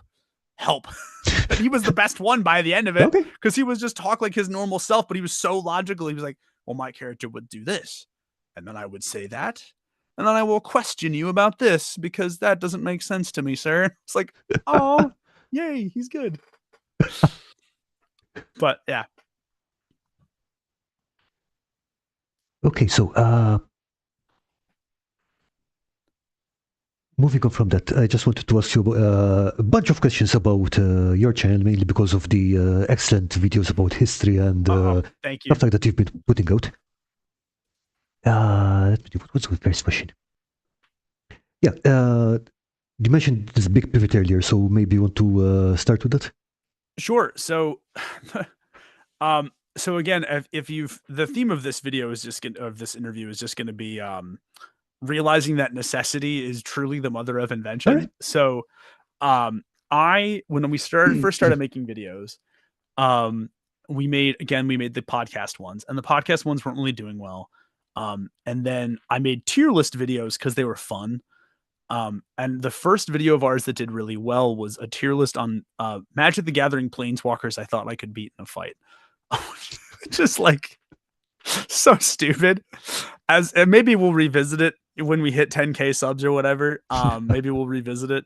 But it was the first time we had gotten I remember we got 786 views, and I was like, I'm like, I did it. I'm popping champagne in the Millionaire Lounge, baby. 786 views, 5 comments. None of them are my grandma. Let's go.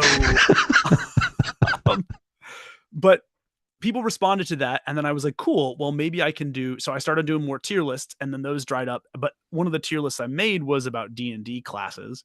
And I had, again, already long since moved on from D&D, but one of the things that I loved about Dungeons and Dragons in general was how dangerous low level combat is.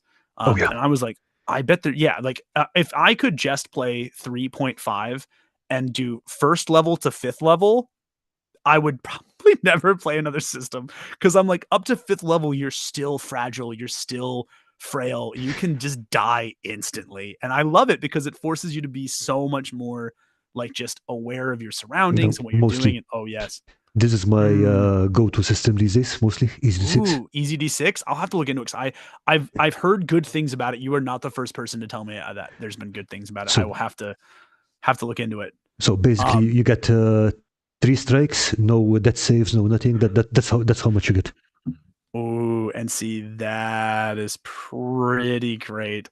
And so that's the thing. So I made a low level monster video, and then what we discovered was the low level monster stuff was doing really well. And once the low level monster stuff started doing really well, I just started experimenting with the form a little bit. So it was one of those things where like I'll never forget. So literally around this time last year, we had like 200 YouTube subscribers. 200. Whoa, okay. And we're close. That's a pretty explosive growth. Nice. Yeah, it's a pretty good amount of growth. Like, and now we have a video that's going to hopefully hit 100K soon. And it's great. Like, but one of the things that I did was I constantly was experimenting with the form. And so one of the people on the Discord said, hey, you talk a lot about high fantasy. Would you maybe do something about low fantasy? And I go, I had never thought about that. Like, which maybe I should have, because I have a medieval history degree. Maybe I should do something with like, it's these like the moments, but like, yeah, I could do something with low fantasy. That sounds like it'd be fun and reasonable. And so the low fantasy video blew up, which is great, because if it didn't, I probably would have quit. I would have been like, I'm done making videos, because that video alone took like 25 hours of work. It's like an hour and a half long. Just basically, it's like just an introductory course into the Middle Ages, and like how you can translate aspects of the Middle Ages into your tabletop roleplay games. It is the piece of content I think I'm the most proud of, other than the games that I make. And so when that video blew up, I was like, cool, we're doing this now. And so we've just been putting it up to people like yourselves in the chat, putting up to the fans who want to vote for stuff. And so basically once a week, I make a video, and then once a week we release a poll, and I say, hey, if you have something you want to talk about, if you have a thing you want to discuss, vote for it, make your voices known, because once a week it's getting made and it's getting done. And it's been really great ever since. It's been super fun for me because I get to reach back out. I get to do some of the stuff that I used to do when I was in college, and writing papers and looking for primary sources and scouring secondary sources for references to other texts, and just like, it's fun. As one does, yes. Yeah. I see that Grimwood Games joined us. Hi, Grimwood Games. So, question for you.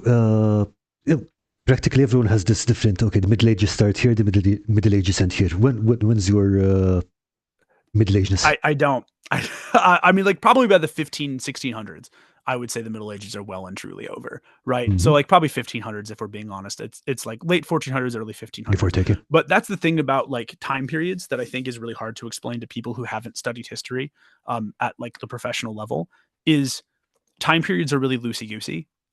It's right. It's not like, how do I put this?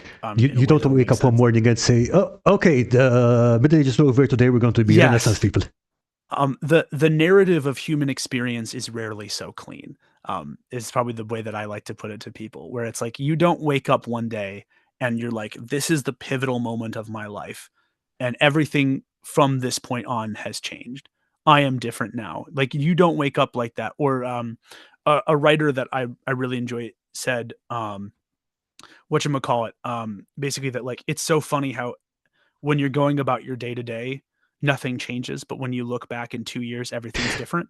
Yeah. But that's the human experience, right? And so I really try hard not to be like, this is the set time period where things change drastically. I think it's way more useful, both as a storyteller and as a historian, to look at things as gradual social and cultural and political movements. Absolutely. And to use those to sort of define what you're working on and what you're working with. I talked about this recently in a video about, like, people were like, what makes you angry as a historian? Yeah, I love that video. Thank you. I'm so glad, because I was like, oh God, like, I'm not usually this off the cuff about a lot of stuff on the videos, because I try really hard to be like, this is a well-produced, researched, a calm, steady, sensible voice. But I mean, I'm totally with you on all those points you mentioned, because stuff like aliens built the pyramids because humans could not have possibly done it. Do you have any idea what a civilization can achieve if you leave it alone for 5,000 years? Like, and not only a civilization in that long of a time period, a civilization like Egypt that had no natural competitors around it for hundreds of years, had the all of the resources in Africa, had all the people in Africa, and the ability to get things and people they didn't need from anywhere else in the ancient world, and 100 years on top. Like no. One of these things is not like the other. I'm gonna peek my microphone. It makes me so angry. Like, I'm like, oh, my rage. No, I mean, like, seriously, we know that they could do eye surgery. We knew that people could do limited amounts of brain surgery way before the Egyptians. So, right, like, what are we doing here? They're building a pile of rocks. I mean, compared to eye surgery, that's right. Like, it's not, or like the Abbasid Caliphate had pharmacies and burn wings. Like, during the First Crusade, I'm like, guys, friends, like, homies, we human beings are not stupid. We're really good at stuff. Like, it's bad, but it's just baffling. But I bring it up because, like, getting politics out of history, it was an argument that I hear from people who I think truly don't want to get politics out of history. They just want to insert their politics in history. It's like, you have to use political movements, and you have to consider the political motivations of everybody that you study, because there is a vested reason and a vested interest in that. I will talk. Thomas would be interested in seeing that for his Northlands game. Well, okay, Thomas, you are in luck. There are several hours worth of historical content.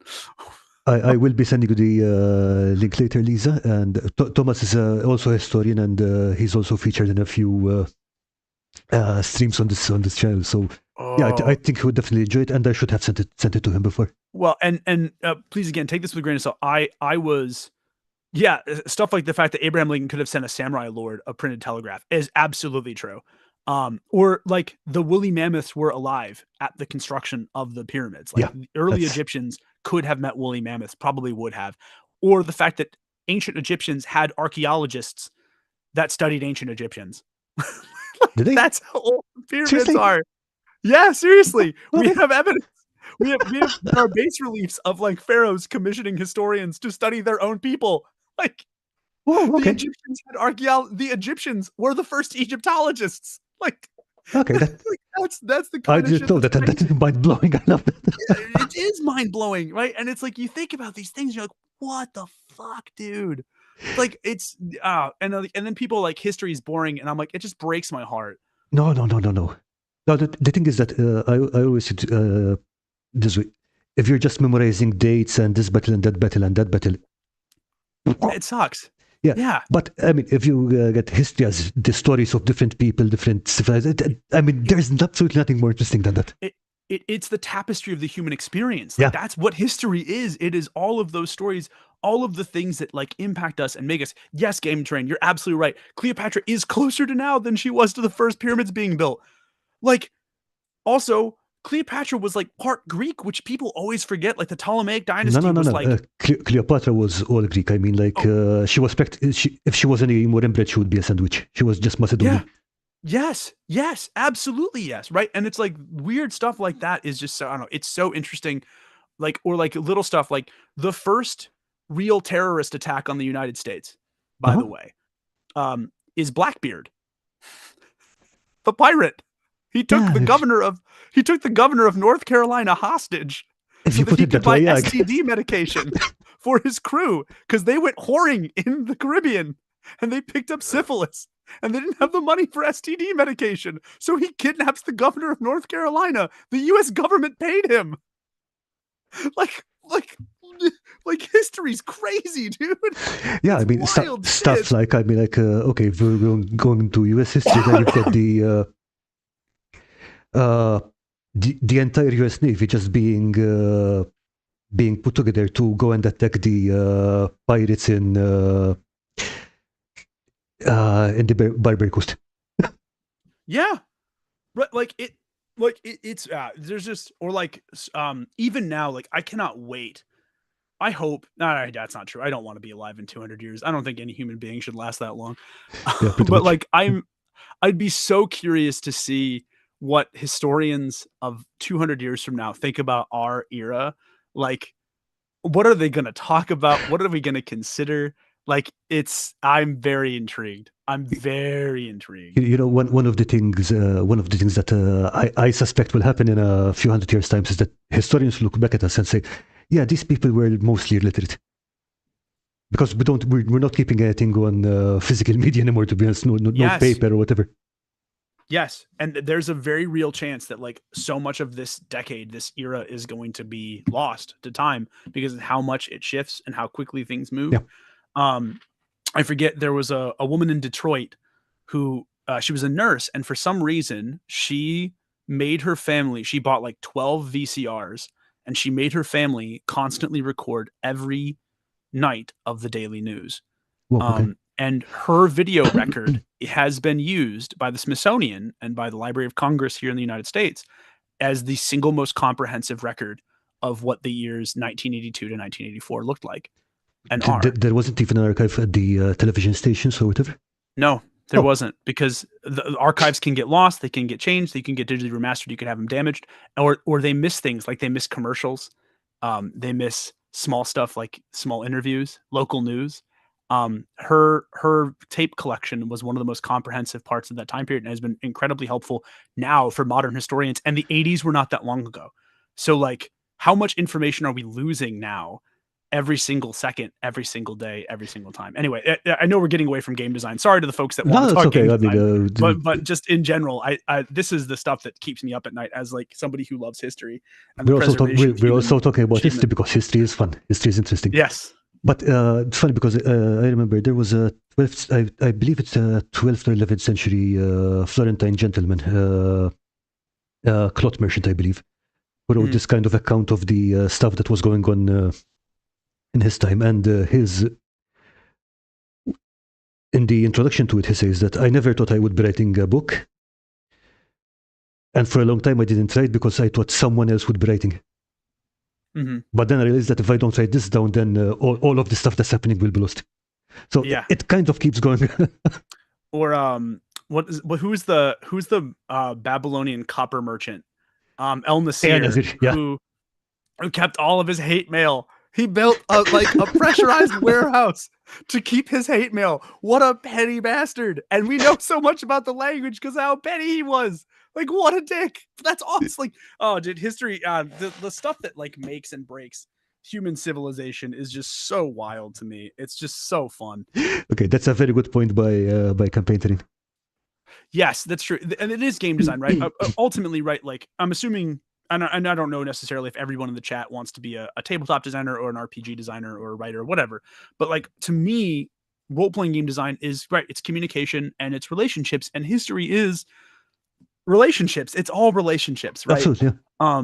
And like I find that I get so much useful stuff for how I approach games and NPCs and encounters and player agency, just from how things used to look and how things were, or like talking to folks.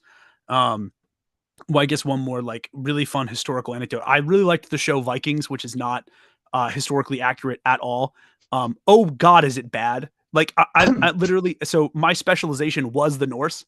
Okay. I read the Icelandic sagas. My final paper was on Viking civilization and its cultural advancements, not its military ones. And so the Vikings as a show infuriates me from a historical perspective. Look, but when you see a 15th century helmet and World War II threads on boots in a picture, or like and no helmet at all, yeah, which I'm like, get your helmets on. Like, do that. That's not hard. Unless you're a berserker, in which case, fine. But there's only 2 of them in the show, and one of them should have had a helmet because he wasn't a berserker, technically. Get a helmet on, you bastard. But like, one of the things that I love from a narrative perspective that I actually think they did a really good job on was, I love that Rollo winds up constantly carrying this sort of like axe to grind that he wanted to conquer England, that he wanted to do what Ragnar wouldn't. And I like it not because it's historically provable or it's historically accurate, but because for those of you who don't know, obviously Rollo does wind up getting land in Normandy. William the Conqueror is Rollo's bastard grandson. So it's entirely plausible that William, Duke of Normandy, grew up hearing stories about his Viking family's legacy in England. And I love the idea of this bastard grandson that people were like, I don't know if this guy's going to achieve much, growing up hearing these stories about the great Rollo, who we know was truly like an incredibly effective military and political leader, like probably one of the most effective of his time.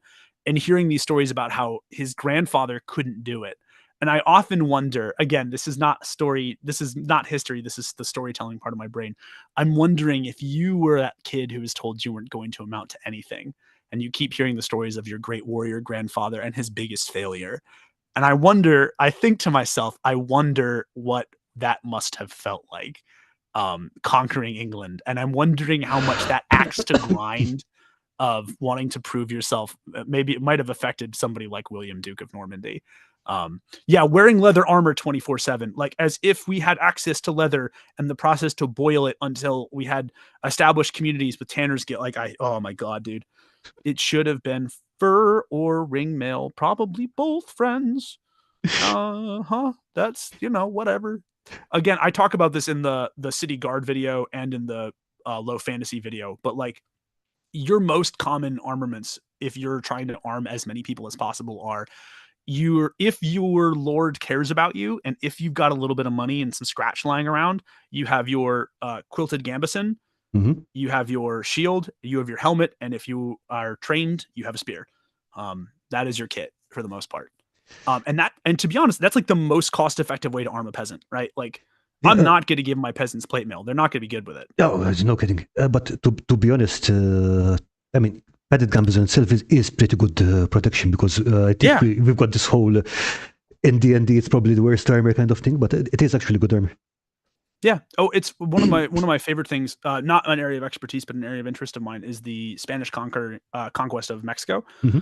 And one of the things that we find in a lot of both the primary and the secondary sources is that the Aztecs had this quilted cloth brocade vest Yeah. that they would dip over a series of weeks into salt water, and the chemical reaction would bind the salt to the fabric.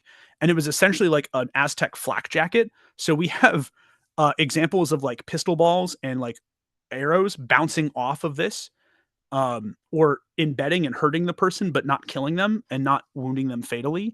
And so what we have is like a lot of the Spaniards who came wearing plate wound up ditching it for the Aztec flak jackets like halfway into the campaign, which is astounding. It makes sense, right? It totally makes sense. It's a question of effectiveness at this point, because that hey, if this protects you as well as armor, and you know that the Aztecs don't have muskets. Right. Well, Yeah, and you just wear something that's not going to boil you to death. well, and it makes me think too. It's like one of the things that I always try to tell people is like the more things change, the more they stay the same. Like humans in one time are humans in another. Mhm. So like like I studied the Vietnam War growing up here in the States, and one of the things that comes up often in the accounts is U.S. soldiers ditching their U.S. issued rifles because they would jam in the mud and the heat, and taking Soviet AKs and just using them.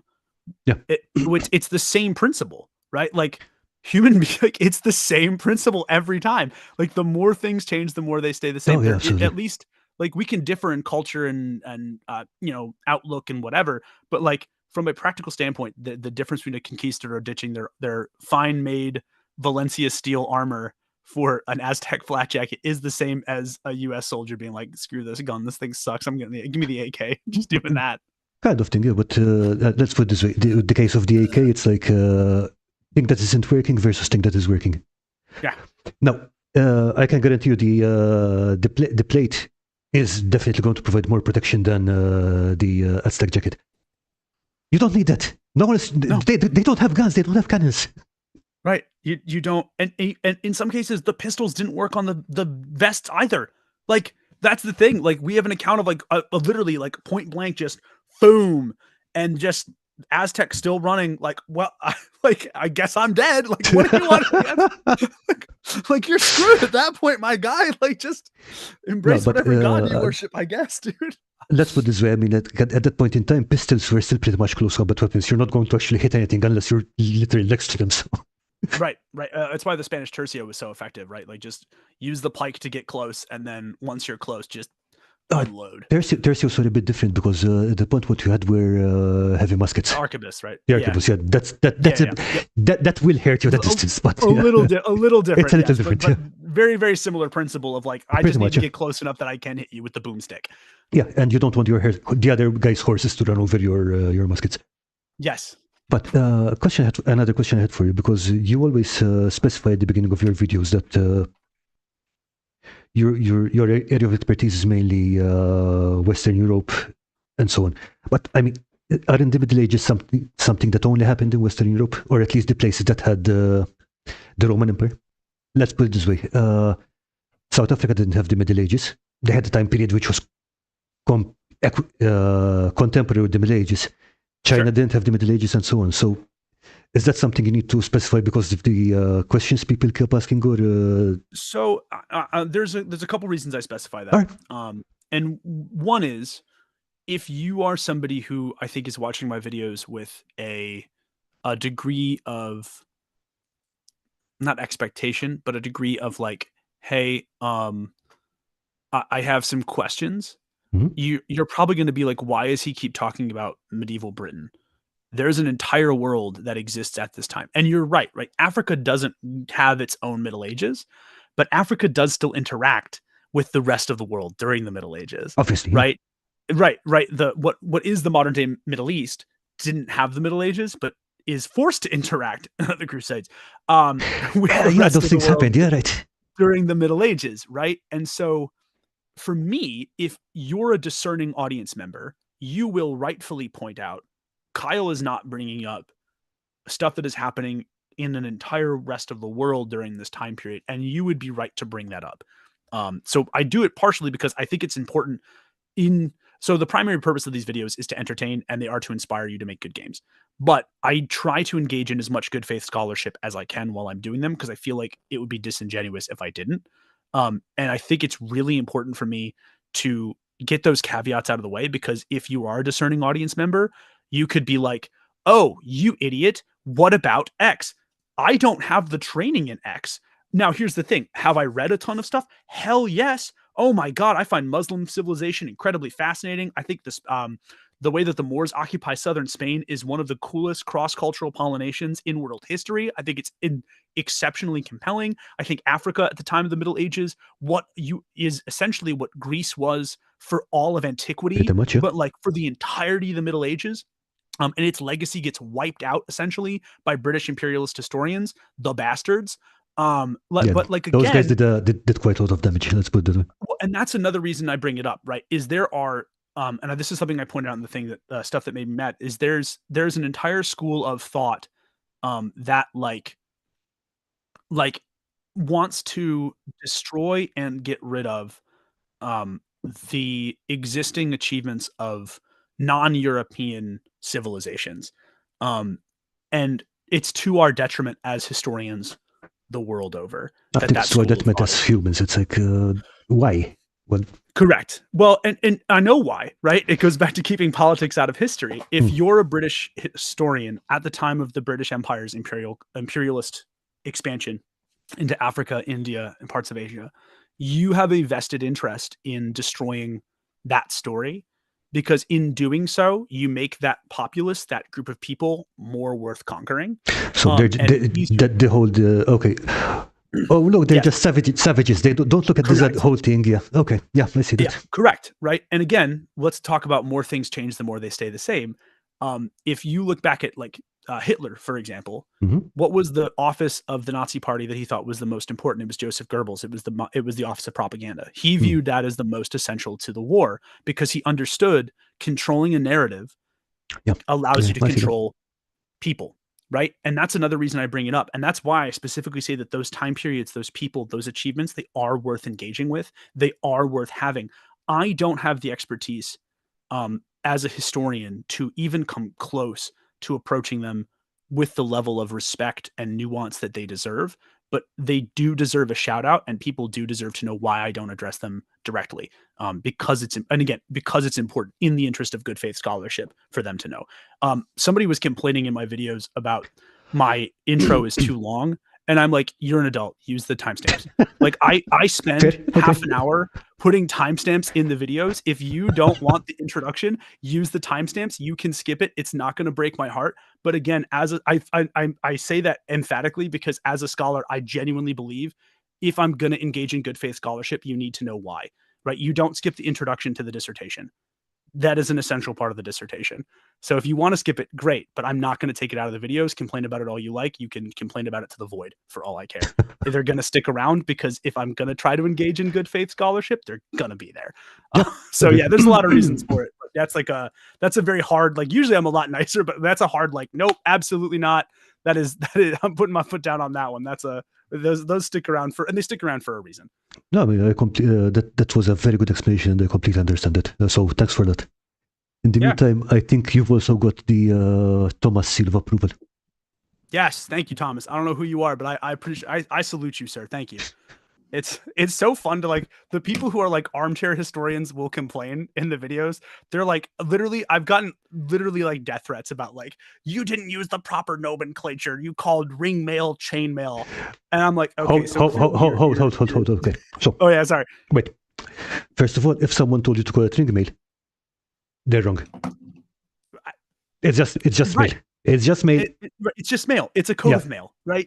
Yeah, exactly. So if they told you call it ring mail, then they can just go sit on it and have fun. Or plate is the proper nomenclature for armor that uses steel. It's not plate mail, right? Like we just call it plate, right? Half plate, full plate, whatever you want to call it, just plate in general. I call it plate mail because the bulk of my audience are RPG players who know it as easier to understand for them. Yes, exactly. Correct. But it's so funny because like I'm like, I know who the armchair historians are because they complain about it, and I know who the real historians are because they're like, hey, this is a really good thing. One detail you did leave out. I had a wonderful person who's a music historian in the low fantasy Oh wow, video. okay. One of my favorite comments was just like, just for the record, it is not a violin, nor is it actually a viola. They're like, it is this thing. They're like, it reaches back to here. It is the precursor to the viola, which is then the precursor to the violin. They're like, I loved the video. I just want to make sure that you know that this specific type of string and bow instrument is not called that. I'm like, that's so cool. I had no idea. Like, it's right. I'm like, oh, okay. I'm like, those are the, yeah. I'm like, cool. In comments like that are amazing because you're still you're learning new things from them. Yeah. Yeah. It literally is like, it's so cool. Like, and so I talk about, oh gosh, what is his name? Prokop Divic, who is a Czech priest, who's the person who actually invents the lightning rod. Okay. And I practiced that pronunciation like 17 times. And literally the first comment was somebody goes, native Czech speaker here. You were really close. I was like, thank you. They're like, you were this close. Your consonant's a little off. I'm like, damn it. It's like, I tried so hard. Oh, it got so far. And in the end, it doesn't even matter. But it's like, those are the people I love interacting with. Cause like, I meet so many cool people through the comments and through the videos, obviously yourself included. This has been a pleasure, by the way. This has been fun just to talk. I like the chat. I like that I can see your chat too, which is cool. Like, by the way, thanks for chatting, everybody. It's nice to see messages pop up on these. Like, sometimes I do these interviews and I can't see the Twitch chat. So it's cool to be like, people are talking about things. 12 candles. Yes. So that's been really cool too. But I was going to say too, if we wanted, and I don't know how you feel about it, Karl, I know you have a lot of folks who are interested and you brought it up as game design questions. If you want to, at the end of this, open it up to some game design questions for the chat, I'm happy to help maybe answer some questions. And I can't say that I will fix your game, but I can at the very least help you troubleshoot and maybe give you some things to think about. Not that I don't want to stop talking about history, but just to make that option open. Okay, actually, I want to ask another history question before we jump on. We're just going to make a short digression later to have a look at the community showcase on Discord to see what people have posted. But first, you mentioned the things that the history misconceptions that make you angry. Are there any kind of like history tropes that make you angry? Like things that you keep seeing? It's like no. It's so hard. It's hard to say. I would have to. It's hard to say because, like, I understand. I think part of it is that, like, obviously, I am somebody who works primarily in the creative side of things as a writer and a designer, and so because I work as a writer and designer, I understand that tropes have a really useful function. In our writing, right? Like, all a trope is just a vehicle to get your audience to understand a concept faster than usual, right? Like, that's really what a trope is. It's like a shorthand kind of thing. Yeah? Yes, exactly. And there's so much value in having that from a creative standpoint. I will say, if I'm gonna pick one, so I am one credit shy of a theology minor. And I like, which I probably should have done. I'm glad Dungeon Matron. I wish I had. We need a Thomas camera, although that would probably distract me from giving any useful answers, to be quite honest. But I will say the one. Oh yeah, the fiddle versus the right. It's I will say, I think the one thing is, and at one point I know I mentioned this in one of the videos, I was discerning the Catholic priesthood. So my understanding of Catholic history and theological teaching and moral teaching is pretty high. I would argue probably higher than your average person, probably higher than your average historian, I would argue as well. And the Catholic Church is really, really fucking evil in a lot of history, unfortunately. There's really no way around that. And I say that as somebody who wanted to be a priest. Like, you can't get away from that. But what bugs me, I think, most are a lack of nuanced depictions of faith within a narrative. I think you do mention that in the cults video as well, yeah.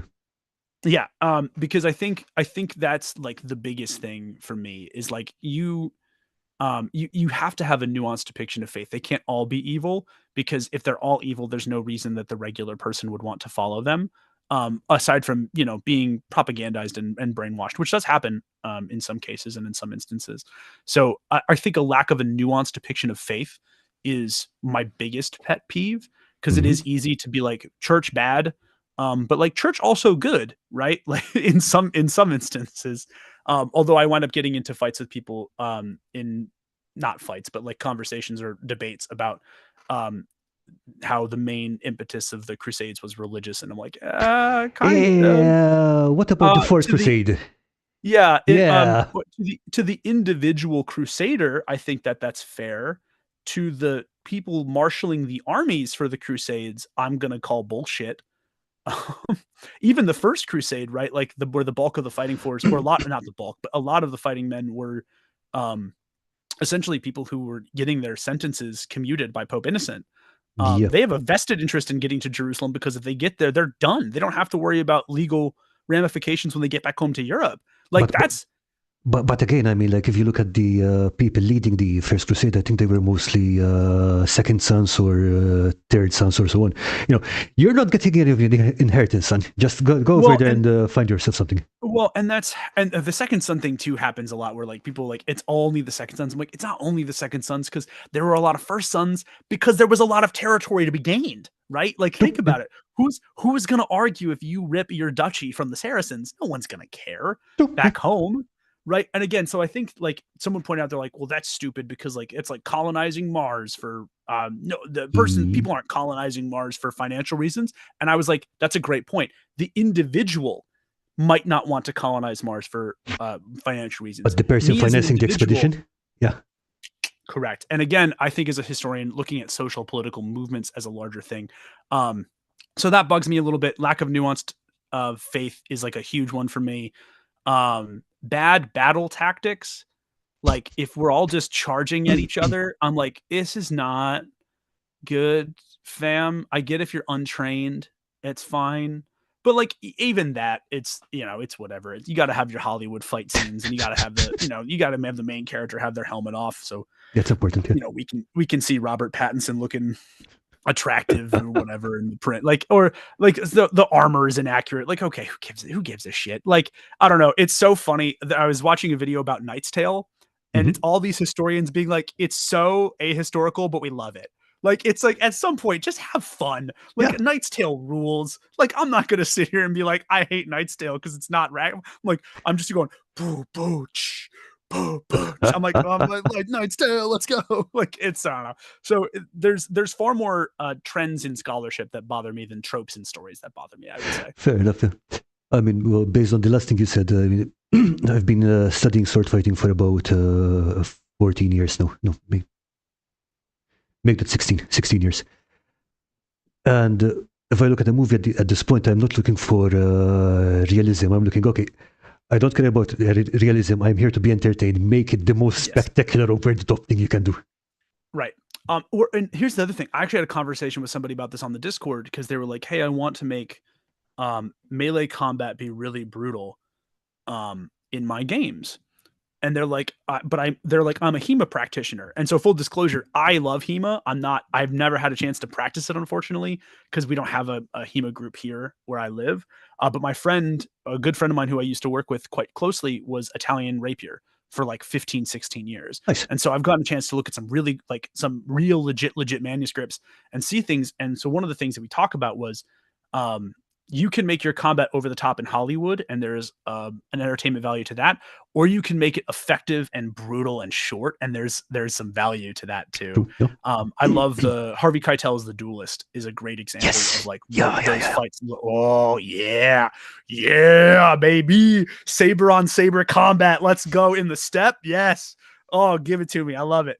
But there's a difference. So I think it just depends on what you're looking for a system or what kind of story you're telling, because they both have merits. I like there's a guy called False Edge Hema, and some of the stuff he's able to pull off because he's rapier as well. But he does like rapier versus katana or like rapier versus spear, and it's so fun to just like watch how these weapon masters react to each other in very different styles. It's just absolutely. There's some value to that too. So it depends mostly on the field we want. If it's realistic, or if you want the more narrative, that kind of thing. Yes. Well, and I think too, like there's some really wonderful narratives. Like just in general, no matter what system you use, it's just like what entertainment value are you trying to bring? Are you bringing the over the top Hollywood combat where combat is a story and combat matters? or like it's combat is for the drama, or are you bringing it to like my favorite stuff, which is the low fantasy stuff, where it's like combat is just a vehicle to just stab the shit out of somebody. And yes, I'll be honest. So scattered terrain, I don't want to interrupt too much, but I'll be honest. Scattered terrain. Every historian I've met that is a practicing medievalist fucking loves Knight's Tale.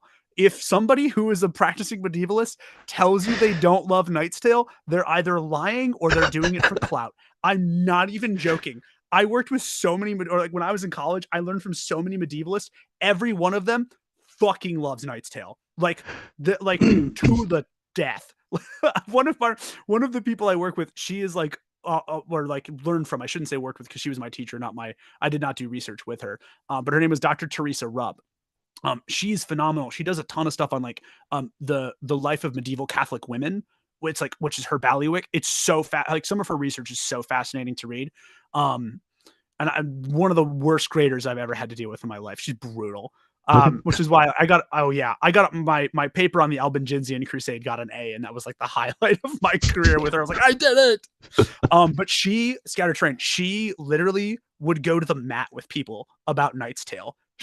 Like she was like, I don't give a fuck. She's like, look in my eyes. I do not care. You will besmirch Ledger's name in front of me at your own risk.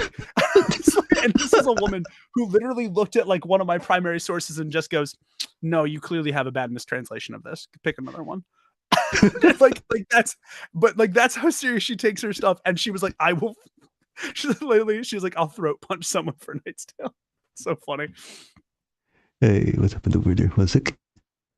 Another one too. One of my favorite things that I love doing was like if we found fun medieval things that were medieval influenced, we could bring them to her. And she was never such a snob where she was like, I hate this. This is not accurate enough. So there's a modern day Gregorian monastery that does Gregorian chant versions of modern songs. Oh, nice. And they did Boulevard of Broken Dreams. I walk along the road. Okay, it's so, and she watched it in class. She took 5 minutes at the beginning of class. And she's like, everybody shut up. shut up. Chance. Like it was like I don't know. I think most medievalists, most real medievalists, most real historians are such geeks at heart that like we just love it. There's the Historian React series that I don't know if it's GQ or IGN does, but one of them is he's a keeper of armor and weapons at the Wallace collection in London, is the biggest Warhammer 40k geek in the entire fucking planet. He's the biggest. He's sitting there just watching people play, like reacting to the armor, and he's like, "This is so fucking cool." I'm like, yes, dude. Okay, yeah, that's good to know. Awesome. Okay. I think most historians are just like geeks. Not to Venice. Where are we going to Venice? I think this was a comment regarding the motivations of the crusade being religious, not financial. Yeah, yes, exactly. Fourth crusade. There you go. Thomas, I brought this up, dude, because I was like, we have the fucking shipping manifests from the Doge of Venice. He didn't give him ships to go to Constantinople for Jesus.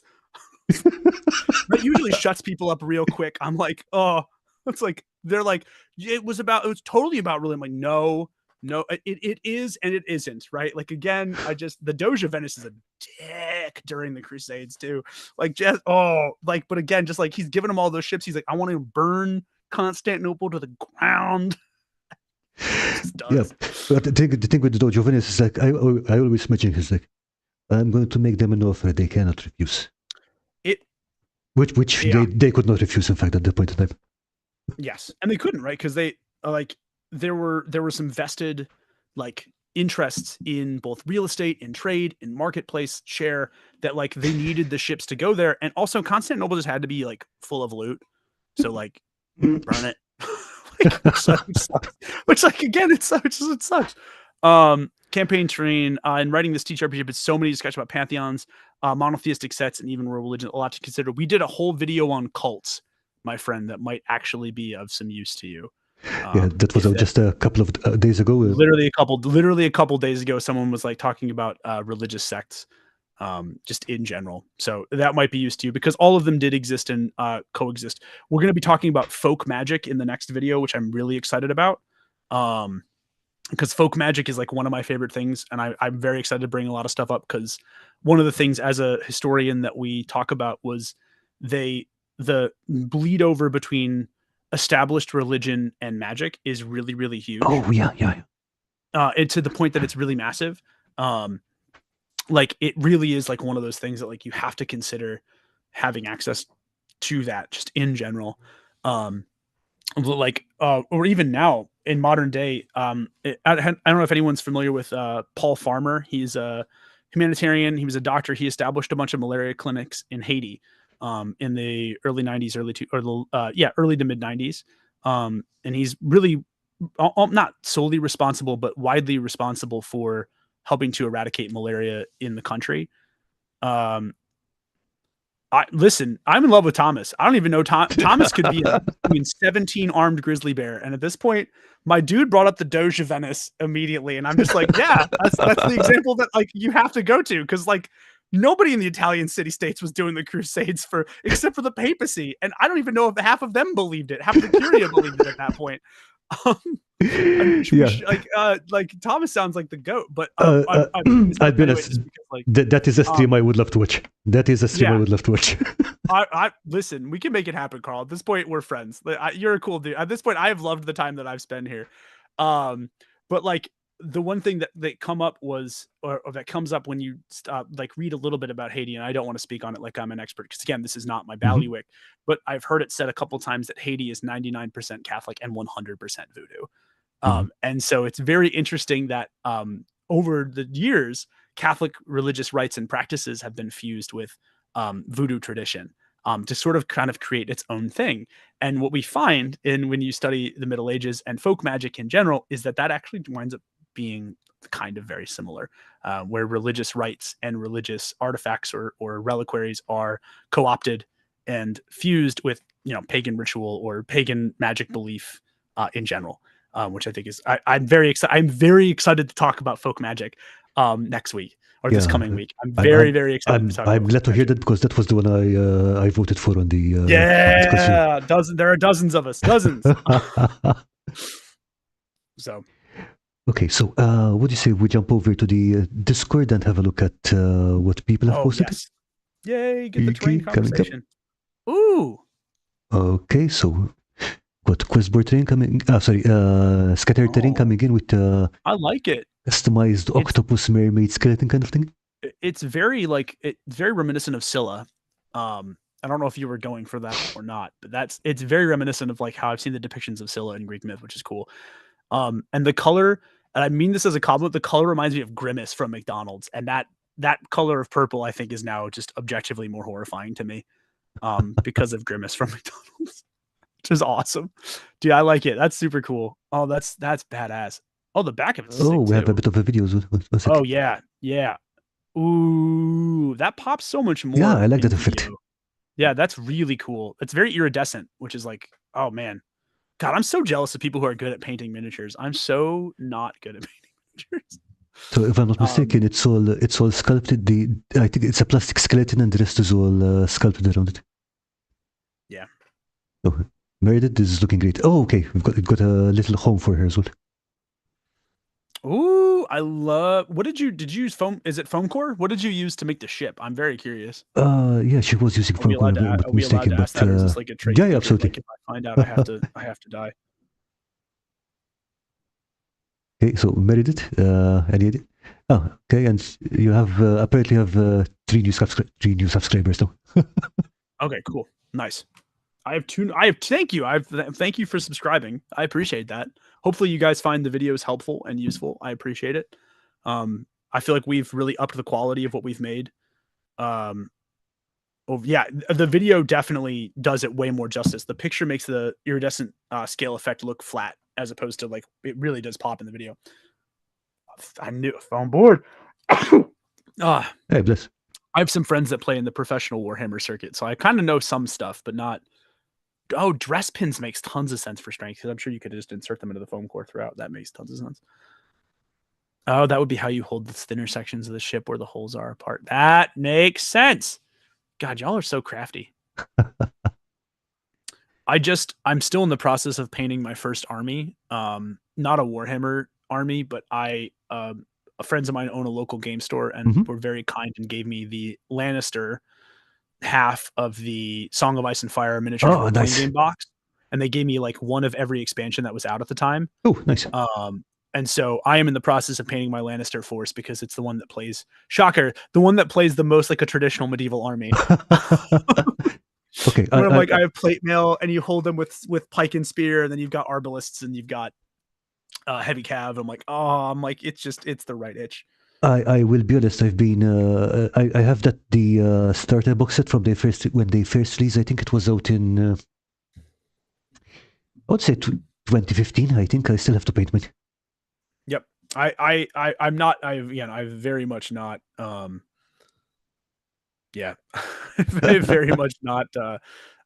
Very much not painted in a while, but I do have some painted cars for Gaslands too, because I'm a Gaslands fan. What are we looking at? Is this just a box for tools, or is it a box for just going to start a terrain? Starting point, I guess, and this one's from Questboard Terrain. Nice. Aha. I like it. Oh, that's sick. There you go. Oh, I get it. I understand it now. Is this some kind of book nook, maybe, or? Well, you open it up and it looks like the staircase to like a building. That's sick. So that's so portable too. Oh, that's neat. That's neat. I'm guessing it's some kind of book nook, I guess. Yeah, it looks like the floors of a house almost, which is kind of cool, but you could store it and you could do it. That's sick. That's so cool. See, this is what I'm saying. Y'all are, I leave this to the artists and the craftsmen. I am not I'll just keep writing the RPGs. I'm not, this is beyond science. Ooh, okay. This one's from Chris, BGD. Ooh. I like it. Yeah, the texture looks really good. I like that you included the source image as well. Yeah. Joe's Appliances. Nice. Oh, that's gonna look sick. That's gonna look really sick. I like too that you chose like the building that's like a sliver of stuff. Because like growing up, like it's so weird. Like there's a lot of old factories about like around where I live, and so you'll see buildings kind of sandwiched in between all the old factories and stuff. And that to me is always really cool because like it's not every building is not like a perfect little square. Yeah, exactly. Yeah, book terrain diorama. Why do one thing when you can do three in one? Nice. Yeah, why not? Right? That's called efficiency. Yeah, no, but what you mentioned about not all buildings being rectangular is something that I have to keep telling myself when I'm making my medieval terrain or my fantasy terrain, because I tend to go for squarish buildings because they're just easy to make. Yeah, they are easy to make, right? Or like even huts would have been like, or like medieval cottages and sheds would have been pretty lopsided just in general, because a lot of times they weren't made with like, I mean, wattle and daub is a surprisingly effective and very, conducive to keeping a building warm once it's warm, and it keeps the building together, but just not as uniform as like, regular run of the mill masonry. So sick. All right, I'm really curious because I know a couple people have asked about the form of game design, so I'm curious to open it up to, I guess, the people and see if there are game design questions that I can help with as the writer of said games. The people. The people. This is it. This is now game design tech support. I need like a pencil protector. It's like my pocket protector that I'm good. But yeah, if you've got questions about the form, or just if you're making your own games and you want information, cool. If you want to add questions about how we make my games or our games, that's fine too. But if I can help you make your games, that is of infinite more interest to me, because that's kind of why I do this in the first place. Is like, I think everybody should make more stuff. Okay, I'm going to start the ball rolling with one while people come up with any questions. How do you tell a good idea that needs some refinement from a bad idea? Test it. Mm-hmm. That's my thing to everybody. Is we just released a video today on like what are the biggest common design mistakes that I see, because I keep getting asked that question, and my answer is always test it. And if people respond to it, then great. If not, kill it and move on. I think that's the biggest thing. So like, I'll give you an example. If, in the before you test it phase, if I keep thinking about something after I've sculpted out the initial design doc for it, then I'll go back to it. And then if I keep going back to it, I'll be like, cool, this needs to be tested. And then how far it gets from that point forward is dependent on how the test goes. Okay. And also depends on like what my goals are as a company. Because obviously I have to think about margins, and I have to think about release schedules, and I have to think about what's my percentage and how much is this going to take to ship. But that's the big thing is like if it excites you and it keeps exciting you, test it. If it does not excite you and it does not continue to make you want to do things and like look at things, then you probably don't need to bring it to testing. If you test it and it excites you and it does well, then you can start designing and iterating on it, and you should immediately. To the other point too, if something is not good, and this is where I differ, I think, from a lot of creators, but this is the approach that has worked for me. I will say that as a caveat, this might not work for all of you. I just kill it with fire and move on. Like if it doesn't work. So I have a folder on my desktop called the Shadow Realm. And the Shadow Realm is where all the failed game designs go when they're no longer worth pursuing. And just moving on, I think, has been like learning to move on from a failed design, I think, is a skill as well. But that's it. Test it. If it excites you, keep working on it. If it keeps exciting you, test it, and then move forward based on. I keep dropping something, but move forward. I keep like my mouse keeps falling, and I really should have a better handle on my mouse. But I talk with my hands a lot in case anyone hasn't noticed.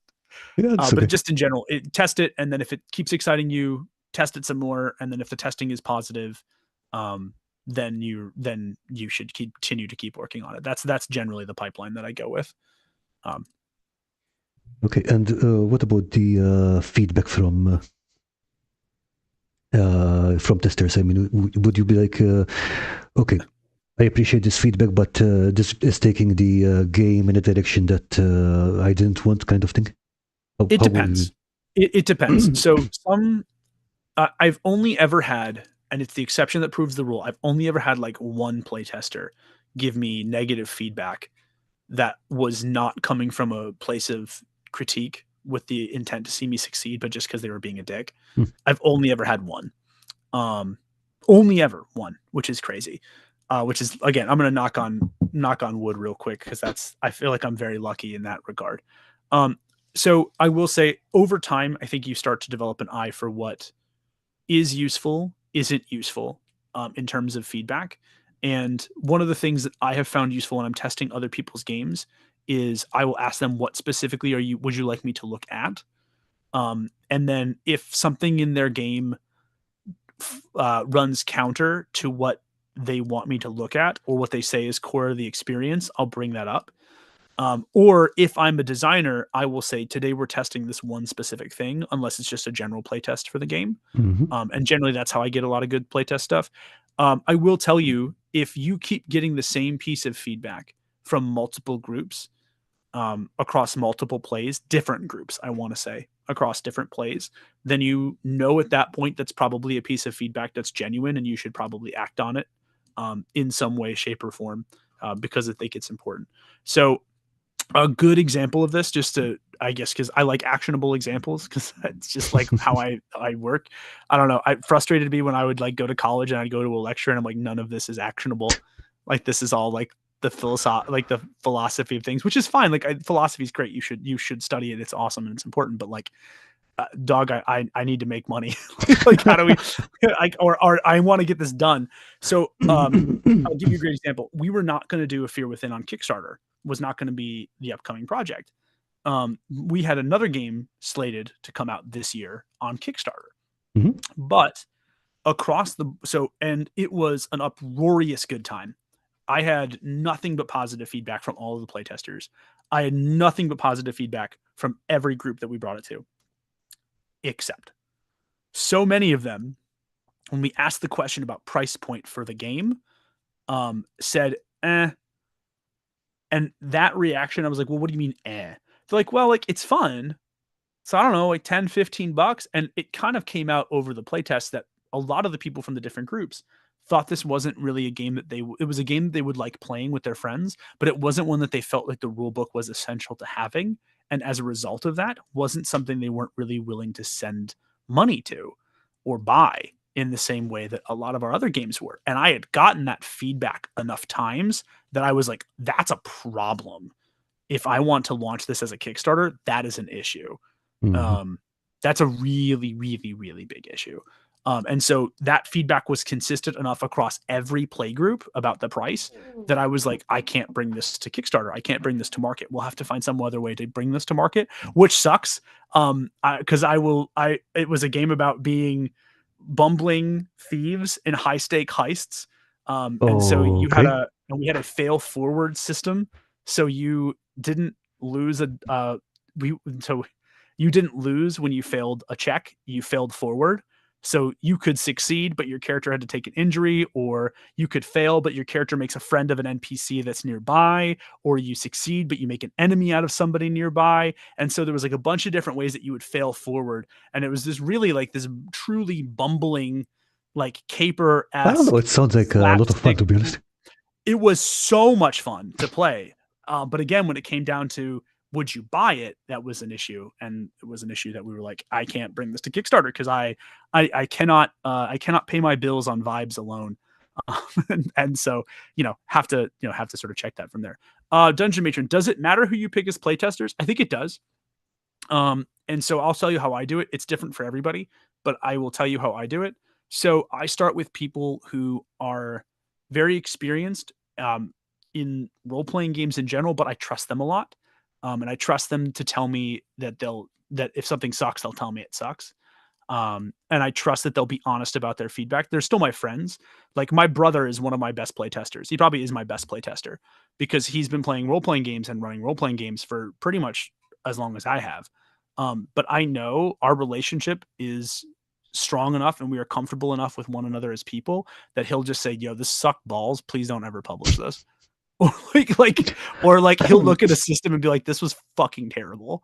And I know that it comes from a place of love, not from a place of hate. So when I know that he says, yo, dude, this is not it, I know this isn't it. My editor is the same way. My editor, Amy Tate, has a stamp that just says Kyle no on it. No, seriously? Literally, I am not joking. She had a stamp customized that says Kyle no, and she will all over in red. And it to the point that it's a problem. But again, it comes from a place of love. That's why Mushwinds has taken so long, by the way, going back to that Kickstarter from earlier. I shared with her what I thought was the finished doc, and I came back to 287 edits. Whoa. 287 edits. Okay. On a children's game. And I'm like, cool. But again, it comes from a place of love, and it comes from a place. So these are people I've built a rapport up with. Dungeon Matron. These are people who I trust, whose expertise is generally really good, and whose honesty I have cultivated. I'm one of those people where like feedback doesn't scare me. If you tell me something is bad and it's coming from a good place, I'm not going to be like, you don't get it. I'm going to be like, why? So I think if you want to get really good feedback, cultivate a character that is comfortable with critique, but also understand that not everyone is going to be critiquing you in fair ways. I've gotten pretty good at sussing out bad faith critique as well. But again, that's how I start. And then what I'll do is I'll usually give the rules to those trusted playtesters, and I'll say, can you run this with a group? So After the Rain is a great example. I played in close playtesting with my brother. I played After the Rain with him twice. And then afterwards I just gave him the rules and I said, can you run a group session of this? Can you record the playtest footage? I was not there at all. I don't want to be there. So that's what we call closed playtesting. So Dungeon Matron, what I have done now, I told you guys at the beginning, I probably get to play my games once or twice a year if I'm lucky. That's not an exaggeration. I will test a game. So like Lighthouse, which is our currently bestseller right now, which is great. It's been sold out pretty much everywhere for the last like month. And now I finally got copies back in the States, which is great. I played Lighthouse one time in closed playtesting. In open playtesting, I played Lighthouse one time because it's a 2-player role-playing game. So for me, I'm not going to be there. It's a 2-player GM-less game. So if it doesn't work with the 2 people who bought the game, it's going to suck. And so because what I if you're did dead, was you're going to skew the game, yeah. Because the other correct, player will, right? yeah. Okay, I got it. I view so this is again how I view role playing games, but I view it like I'm making a toolbox. And if the tools suck, or if I have to explain to you how the hammer works, it's not a good hammer. And so I played it once. We got enough feedback off it that I could get a finished copy, and I have a playtest document of people who volunteer to test Desks and Dorks games, and I send it to all my playtesters. I said, hey, if you run a session of this between this window and this window, you get a free PDF of the game, and your name in the credits. But the qualifications are you must fill out this questionnaire. You must provide me with audio or video of your play. Nice. And that is how I did all of it. Literally all of it. The other reason I do that too, Dungeon Matron, is when you are in the room, people generally tend to be much nicer, even unintentionally. And I love that. That brings me warmth and joy in my cold, dead heart. I say as my heart is not cold, nor is it dead. But like, it brings me joy that like that many people are nice, but it's not helpful or conducive to me writing a good game or a compelling system. And if I'm not there and I'm not present, I've noticed that people will be a lot more honest and a little bit more brutal. And that generally tends to be a lot more useful as a concept. Like one of the playtesting groups from Lighthouse was like, is this how this works? This part's confusing. Oh shit, he's listening, isn't he? Sorry, Mr. Lighthouse man. And I was like, yep. And that's why we do closed play testing, because I need to hear that if that part's bad. And it was bad. So we changed it. Okay. So that's a really good question, Dungeon Major. So hopefully that answer made sense. It depends. It depends, quest board. So for me, I'll walk you through our releases. Theme, it's so funny. I think of myself as a theme first designer, but out of our 3 major releases, only one of them has been theme first, which was After the Rain, which was my first game. Because I was obsessed with True Detective, which is an American television series. That's a great show. Oh, it's one of the first season of True Detective might be the best first season of any show ever, period. I think it just probably is perfect. And I was bouncing around trying to make this idea of a game that balanced is this mundane, is this magical, for a long time, and it failed. I did a couple drafts of it, failed all of them. Shadow Realm folder immediately. And then I was watching Seven with my girlfriend at the time, now ex-girlfriend, and it was really interesting. You know, if you've watched Seven, everything is pouring down rain. Yeah. And I came to the conclusion as I'm watching Seven, it's really interesting that this isn't a movie where the characters gain stuff.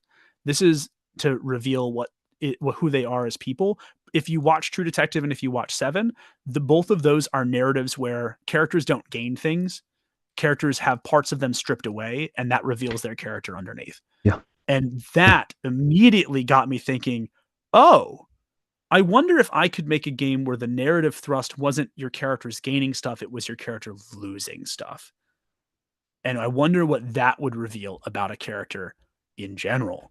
And so that theme became how I made After the Rain, because I was like, we have to start losing memories. You have to start losing core experiences. And what does that unveil about you as a person, as a character? What do you care about? What do you value when the parts that you thought were central to your narrative are stripped away? So that was a theme. But for Fear Within and for Lighthouse, both of them were mechanics. Like for Fear Within, it was, can I use an 8-sided dice to simulate relationships? And if I can use an 8-sided dice to simulate relationships, how do I make that A, feel organic? And how do I B, continually challenge players to engage in organic relationship building and relationship conversation? So that was a mechanic that I baked into that dice. And Lighthouse started as a go fish game. So What? yes. So somebody brought up, they're like, or I don't know if it was somebody or if I brought it up in my own head, but I was like, I wonder if I could make a game based on Go Fish. I wonder if that could be a role-playing game mechanic. So Lighthouse doesn't use dice at all. You use a hand of cards and you use a deck of 52 standard playing cards. And so you're either playing sets of cards to add elements to the story, or you're adding onto a set of cards to resolve an element in the story that you then role play. But the Go Fish mechanic became, well, what happens if you don't have cards to play for the set. That would be really boring because then you can't role play the scene. So I was like, ask the other player for the cards. And if the other player doesn't have the cards, you draw from the top just like you do for Go Fish, but then you get to fish for answers from the other player. So if you ask for a card, whether they give it to you or not, you ask them a question about their character, the character's location, the character's motivations, the character's feelings, and the other player has to answer honestly. So you are either building onto the story directly or you're building to your understanding of your partner and their character. And that mechanic became Lighthouse because I'm like, Go Fish. Let's make this about sea monsters. That's funny. Literally, that was the entirety of that design process of Go Fish, fish monster. This good idea in brain. Like, I wish there was a deeper meaning to that. But then from that point, it was interesting. The reason we chose a lighthouse was, well, what's an isolated place that's small? And so if you're in that small contained element, how does that breed conflict and breed conversation with somebody who is so outside the realm of your own experience, which is exactly what a sea monster and a lighthouse keeper would be to one another. So again, it's very tiny space that is designed to create conflict. Two people who are widely disparate and different from one another, forced into that situation and thus forced into conflict and forced to sort of build that relationship together, whether that relationship is good or whether it's bad. There have been some great play tests of Lighthouse. There was one that was like they fell in love and made a private detective agency where they built a lighthouse into a swamp in like Louisiana. And so it's like this swamp creature and this lighthouse keeper that are like partners, both in life and in business. And they solve mysteries together. And then there was one where the thing was just like this snaky looking thing that just lived in the walls. And it was this fight between this like very, very schizophrenic old man who like his understanding of reality was fraying. And he knew the monster was real. And it's him with like a rusted bolt action rifle just shooting at the walls. And the last thing that we saw of those two characters was the thing literally latched onto him like a lamprey and him laughing like a maniac because he'd set the lighthouse on fire and barred the doors. And he had his rigor mortis was setting in as he's grabbing the snake. So that he's like, you're going with me. And like that was the relationship there. So it's wildly different. But that's again, I think it just in general, long answer to a short question. I think it is in general what excites you more as a designer is what I would run with always. If it excites you, if it scares you, whether it's a theme or it's a mechanic, start with that. If it's exciting and scary, start with that, run with it, and then move from there. Because I've done both and they both worked. So. And also, yes, tentacles. That's where the tentacles come in. Here, I was showing this to somebody else, but I can show you. We made a custom deck of playing cards for the Kickstarter. That's the Ace of Clubs, which is my favorite card in the whole deck. But there's nice. It's there's the tentacle. Lighthouse and the tentacle around it. Nice. Yeah, and there we go. There's the big fan of tentacles. Big fan.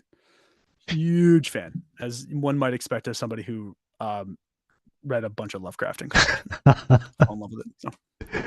So yeah, I mean, I like the way that you craft conflict rather than creating combat scenes because you have a conflict that could go either way. Anyway, because conflict can be combat. Conflict can also be relationships. Conflict can also be a verbal debate. Conflict can be two characters who know nothing about each other somehow moving the apparatus of the world in ways that are directly unhelpful to them. Cough cough Fifth Element cough cough, where the main villain and the main protagonist never meet. I don't know if anyone ever realized that about Fifth Element. They don't ever interact once, which is really interesting and really intriguing. It's like one of the not a story I think that you should do. I don't think it should happen all the time, but I think it's compelling. As a designer, do I ask my playtesters to intentionally try to break the game or to find the kinks? Sometimes. I have my game breakers who are just players I know who by design will find the things that suck about a game and they will blow them wide open and exploit them. So like, his name's Matt. I'll give Matt a shout out. Matt has been one of my playtesters for After the Rain, for Fear Within, and for Lighthouse. He's been a playtester for all three. And Matt actually gave me my copy of Hero Quest. Because my copy got destroyed when I was a kid. Matt's an OG. Matt's great, but I play board games with Matt. Matt's awesome. I did pay Matt back. I got him a playtester copy of Pathfinder Second Edition. Ooh, okay. I found a hardcover playtester copy that was still in shrink, as like a thank you to that Nice. playtester, and they'd gotten rid of it, so I bought it and I gave it to him because he plays Pathfinder. He GMs Pathfinder exclusively. That was my thank you to Matt for being the goat. But regardless, important thing to make note of. So I know when I get Matt on the case, Matt is going to break my game wide open and just shatter it. I don't intentionally ask playtesters to do it. I find that it's really helpful to cultivate a stable is probably the wrong word for it because it makes people sound like livestock. But kind of thing, yes. yeah, like it makes sense to cultivate a silo of playtesters or a group of playtesters and have them be good at different things. Amy, who's my editor, started as our playtester, and she's really good at layout. Where like she'll look at the visuals of a book and be like, this is terrible, this is terrible, this is good, this is unclear, this should flow here. Like that's the thing that she's really good at. And so me personally, like sometimes I'll ask designers to break a game. Like if I have a board game that we've been testing for a while, that obviously that was before I started running a role-playing game company. So I don't think it's ever going to go anywhere, but it was been tested to the point where like, it's so clear that the system works. So now when I just chuck it at people, I'm like, break it. Just to like, find those so little edge conditions. Okay. Yeah, that's it, right? Like it's like I already know this is going well and it's working and everything is moving as intended. So, but yeah, it just depends. I think the big thing is cultivate a relationship where you understand your playtesters and you understand their strengths, and then you know exactly what feedback you're going to be getting from them. And I don't have that relationship with all my playtesters, but I will say, like, I know if I give a game to Matt, Matt's going to break it. I know if I give a game to Amy, Amy will focus on layout. I know if I give a game to one of my friends, whose name is Liam, Liam doesn't really dial in on the rules, the clarity of it. He's like, it just is the vibe fun, which sounds like it might not be useful, but it actually is incredibly useful because it's like he's got 2 kids and like a wife and a job, and he's like, if it's not fun and I don't enjoy it and I can't play it with my wife, I'm not going to bother. So like if it's just in general enjoyable, it's good. I guess being an end user tester for online programs, IBM being a playtester RPGs, I prefer yeah, me too. I mean, I just in general, I can't tell you the last time I've gotten to play. That's not true. I can tell you the last time I got to play test a RPG. I got to play test a Call of Cthulhu Regency module recently, which was pretty cool. That starts with a seance, and then ends with us going to a cursed opera house, which is cool. But yeah, I think it's more enjoyable just because I find creative work more enjoyable. I also do not like computer programming very much. So don't blame you, Dungeon. I mean, I do computer programming all day, every day at work, and I don't like it very much either. Yeah, I've met very few computer programmers. Like, gosh golly willikers, I love coding. Like I've never met one. It's like I'm so excited to go back to the coding mines. Like, I mean, between that and interacting with people on a daily basis, I really do prefer the coding stuff. But yeah, I mean that's I'll be honest. People are. It's so funny. Somebody asked me once when I was a full-time teacher. They're like, "How do you work with kids?" And I'm like, "How do you work with adults?" Like, kids make sense. Like a kid punches another kid in the face, and I'm like, "Why'd you do that?" He said, "My face looks stupid." All right. I mean, don't do that, but I get it. There's a 1-to-1 correlation there. Why'd you shove her? Took my Capri Sun. Okay. Yeah. I get that. I understand. But it's like, it's with adults, it's like I have 9 passive aggressive email chains to go through before we say what's really bothering us. I'm like, yeah, come on, guys. Like we can do this. So, but I would agree, Dungeon Matron. I much prefer testing RPGs. Although again, I do not get quite as much time to test RPGs or test anything as much as I would like to. The bulk of my time is spent talking to printers and spreadsheets and emails and crowdfunding and talking to our distributors about what our distribution network's going to look like for next year. And it's a lot of business stuff now, far more than it was before. But I try to carve out some time to make some games every now and again. Something else that it's not a question, but might be helpful is I have work games and I have fun games. So I have games that I work on for work that are coming out. And then like I get done writing for an hour or two. And I'm like, all right, well, let's go to the fun game. And I go to an RPG that I'm making I'm like, this is Like it doesn't make sense, but it does in my brain where it's just like, this is the fun game. So this is my relaxation game. So I've tricked myself into working twice as much. Yeah, I guess that's a level of compartmentalization, which it's helpful, I guess. I guess, yeah. That's a good question. Is anybody else? Same testing theories apply. Yeah, I mean, for the most part, they do, right? You find, in the end of the day, the end user experience for like a computer program is kind of the same as the end user experience for a book. I will say, I don't have to worry about any of the hardware issues on my end, unless they burn the book. Yeah. In which case, that's not a me problem. That's a them problem. But like, as long as they're able to functionally read and understand text at a 10th grade level, they should be okay. I would imagine it's a little more difficult with computer users sometimes. But yeah, at the end of the day, it's just ensuring that is the end user going to be able to do this and make this happen if you're not present, which is always the hard thing. It's why I encourage people to do as much close play testing as possible. You don't want to be there because you can't teach them. So, and it doesn't matter how artfully done your book is or how good it looks or how fun the gameplay is once you've sliced through the Byzantine layers of rules text that you've got. Your players have to understand it. So, which I unfortunately, I just think a couple designers lose sight of that. So, yeah, I guess. So, can I pose a question to the chat, or does the chat have another question? How many of you are working on your own games? Are you all game designers as well? Is there something in the tank that you all are working on, or are you just enthusiasts of the form? I'm curious. I like hearing what people are working on. This makes me happy. I finished mine last year. Ooh! It's actually a supplement for EasyT6, but basically it's is this 30 years war supplement for EasyT6. Available in the States for purchase, or can I get a PDF somewhere? It is available for purchase. I will send you a PDF later. Oh, yay. Yes, I love reading what people got. So Grimwood Games just finished a backer kit for Grimwood City. Let me see. I'm gonna look it up. Right now because I have not heard of it. So, which makes sense. There's so much stuff on BackerKit. I'm curious, Grimwood, did you like your experience on BackerKit? We've done like 6 Kickstarters now, and I like Kickstarter, but it is slowly becoming it's so weird. We've done 6 successful Kickstarters. We've done everything we want. We've never once gotten like Kickstarter project we love or like any additional support. Ironbound.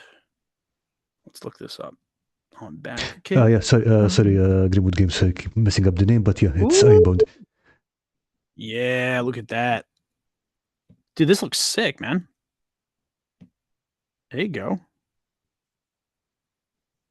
Okay, but yeah, they were super helpful because we're considering switching, to be honest.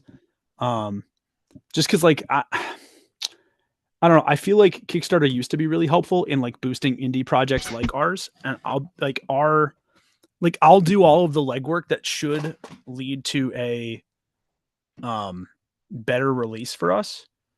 Like all my projections, like right now we're like close to 1,800, I think, for Fear Within, like with 15 days left to go. And like obviously I know you get like 40% of your Kickstarter the last 5 days or whatever. So like I'm not tripping, I'm not worrying about it. But it's odd that like I feel like we've put in the legwork to make it a successful Kickstarter, and it feels like every time we do a Kickstarter, it's less successful than the last one, despite the fact that our social media presence keeps going up and the quality keeps going up. Doesn't make sense, does it?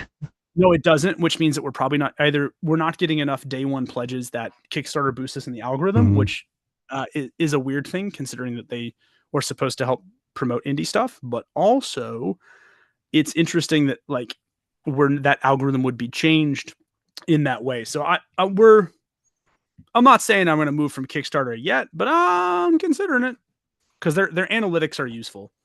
I will say. Okay. These are sick though. So Dungeon is saying that Thomas is working on a game. Yeah, that's his middle-age, alternate middle-age England kind of thing. So it should be interesting. I was gonna say that sounds exciting. Are you doing D6? You can ask Thomas, Dungeon Matron, but are you doing D6 system? You doing D20? What are you doing? D%? Working on first game, amalgam of 30 years of house rules. That sounds about right. I mean, and I'll be honest, Campaign Terrain, you're in pretty good company there. I think a lot of first time designers or first time creators are doing that. I'm editing DM Scotty's next setting book for EZ6.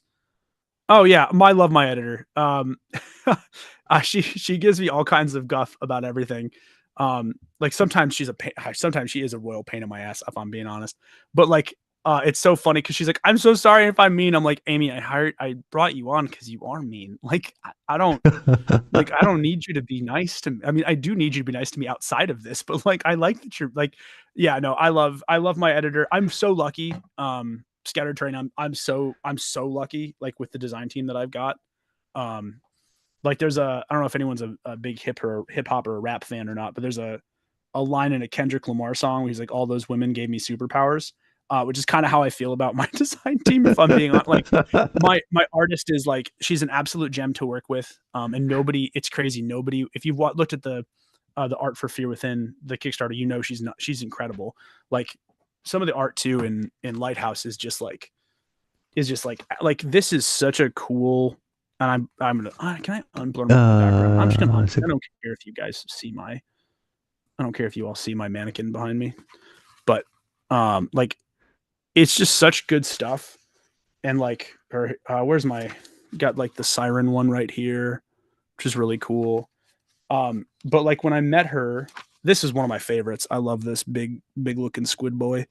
But like when I met her, like nobody would give her a chance in the tabletop industry. Nobody wanted to work with her because she didn't have a portfolio or she hadn't worked in tabletop. You got to start from somewhere, though. I'm like, well, right. I'm like, I'm like, and so I gave her a shot. I said, hey, here's what I commission. I can pay for X amount of pieces of art.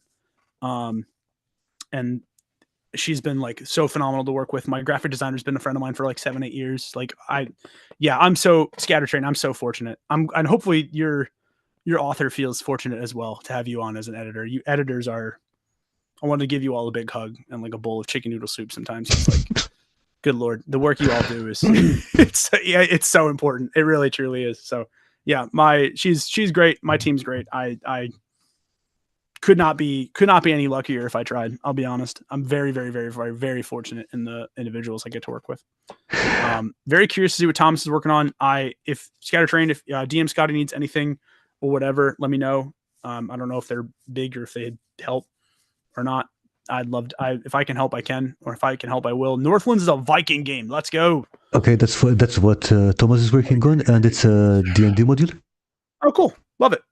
Okay. I was gonna say, I know people are always like, "Do you hate D&D?" And I'm like, "No, I don't hate D&D. It's just I grew it as a system, but I love that people are making modules for it because it's cool. Hiring a very young artist for your next book, that's awesome, Grimwood. Because there's a lot of really talented people, right?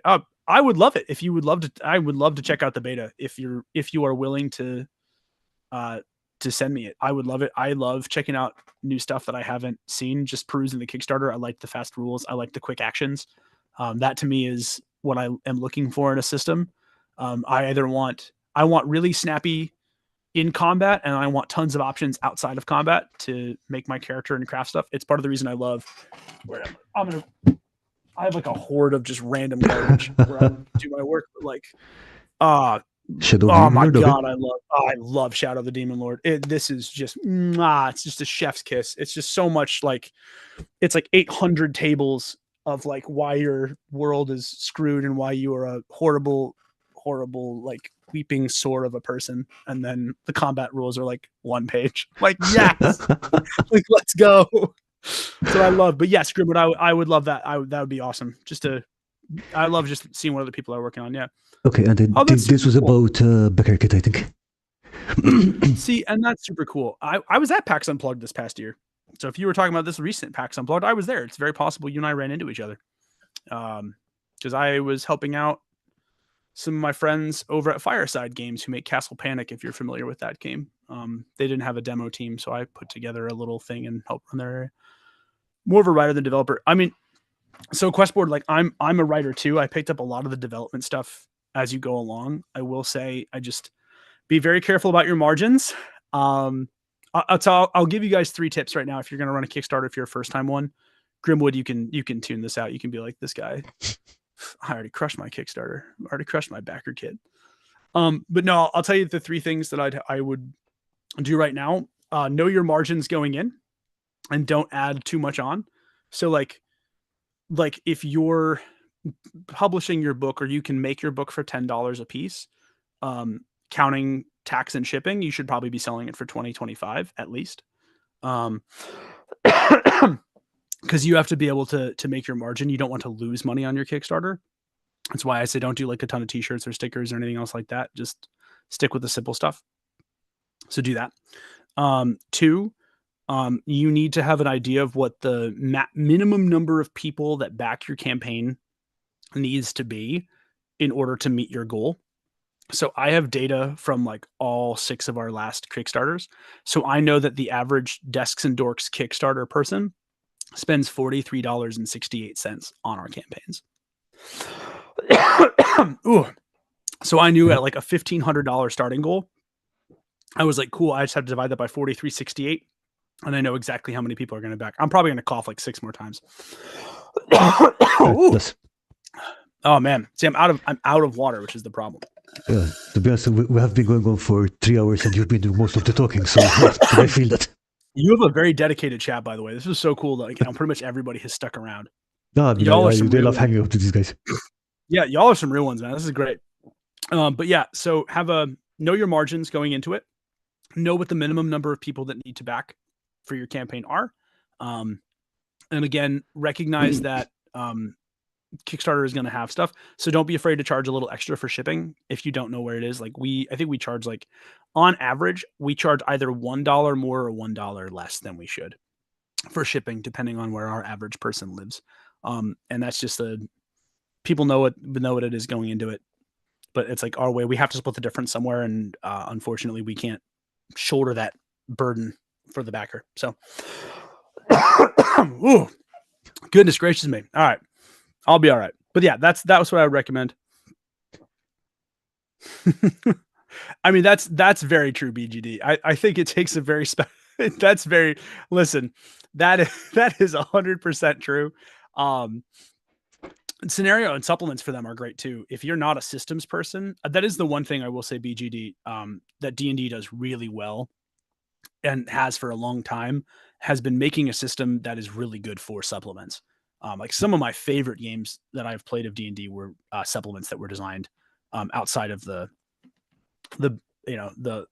walled garden of Wizards of the Coast and Hasbro. So yeah, that's a really good point. It's just for me, I really love designing new systems. I like challenging myself as a game designer. I like finding interesting ways to push people narratively, gameplay wise. That's what I love. That's the thing that I love. But like, there are some types of games I will never design one. Miss me with that. I'm good. I don't need to. GURPS is one of them. Like, no shade if you love GURPS.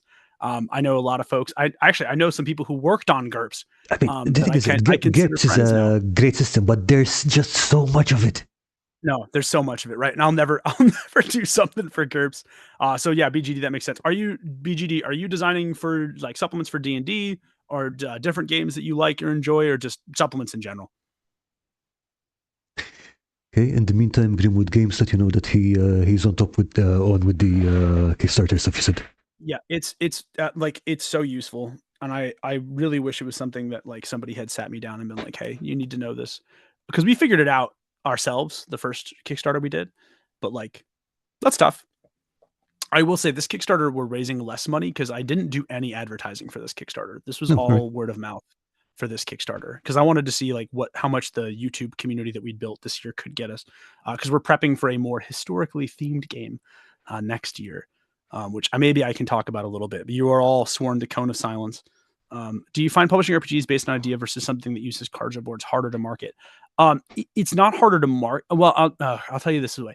It's not harder to market. It's more of a risk if you have more stuff, at least for us. Right. So like, full disclosure, a book is not, at least with the pipeline that I've established, making a book is not the expensive part for me. But like for Lighthouse, when we made these custom decks of playing cards, which are very pretty. Ooh, like this one is a trident. It's got the little suit at the tip of the trident. We like that. It was a risk because we had never done that before, but it was something I wanted to try. Right. This is going back to what I was saying about like if it scares me, it's probably worth doing. So we custom ordered and designed I bought like I think 100 decks of playing cards, which was pretty expensive for us. That was a pretty substantial investment, and I have sold all of them.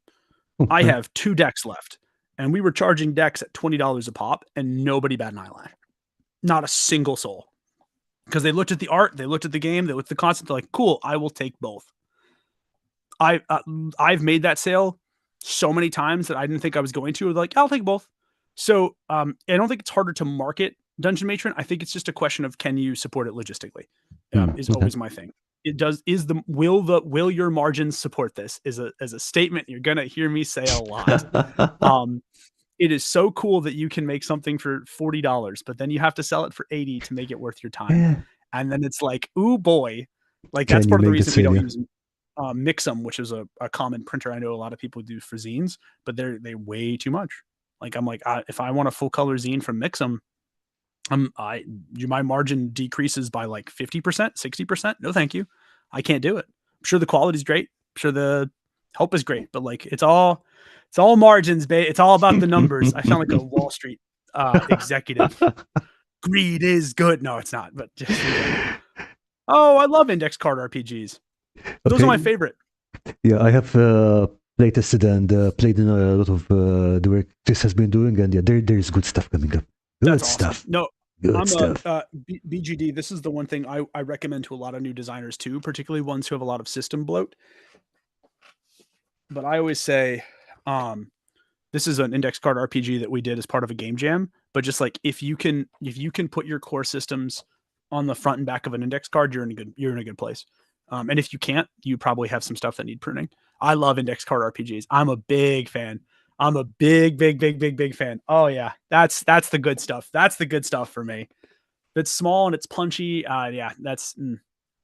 Okay, and I'll Chris let that. Bortain is asking, are Lighthouse cards available anywhere? Are Lighthouse cards available anywhere? That is a great question, Questboard Terrain. You ask your good pal Karl for my email, and then you let me know, and I can hook you up. Because as of right now, there are 2 decks left in the continental United States that are not accounted for, and they are sitting off to my left, like 10, 15 feet away from me. But if you want them, we can make it happen. So that is my my thing that I will do. You all seem really cool. And if anybody does wind up backing the new Fear Within Kickstarter and you're out of the United States and because we technically don't ship anywhere from the US and you want it, let me know. I will work with you outside of it to make sure that you can get the thing that you need. You are all cool. I just don't want to publicize that everywhere because it's not something I can do for a lot of people, but you all seem great. So I will happily do that if you would like me to. I'm already doing that for 2 people who are members of my Discord who are like, I live in Poland. Can I get this game? Yeah. And it's like, well, cone of silence. But yeah, but I'd be happily able to do that. But because I love the Lighthouse cards. We should be getting more of them soon. I'm hoping to get them before a certain individual enters the White House and potentially jacks up a bunch of tariffs, which will triple the amount of money will that I have. affect a few things. Yeah. Which will triple the amount of money I have to spend on certain things. So, but Okay.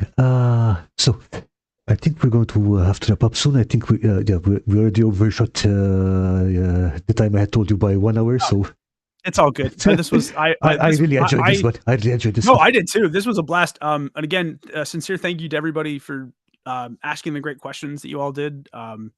Y'all were an awesome audience. Karl, thank you for having me on. I'm happy to come back again. Oh, that's good because we will definitely ask you again. But before we let you go, so what's up next for Desks and Dorks? So, what's up next for Desks and Dorks?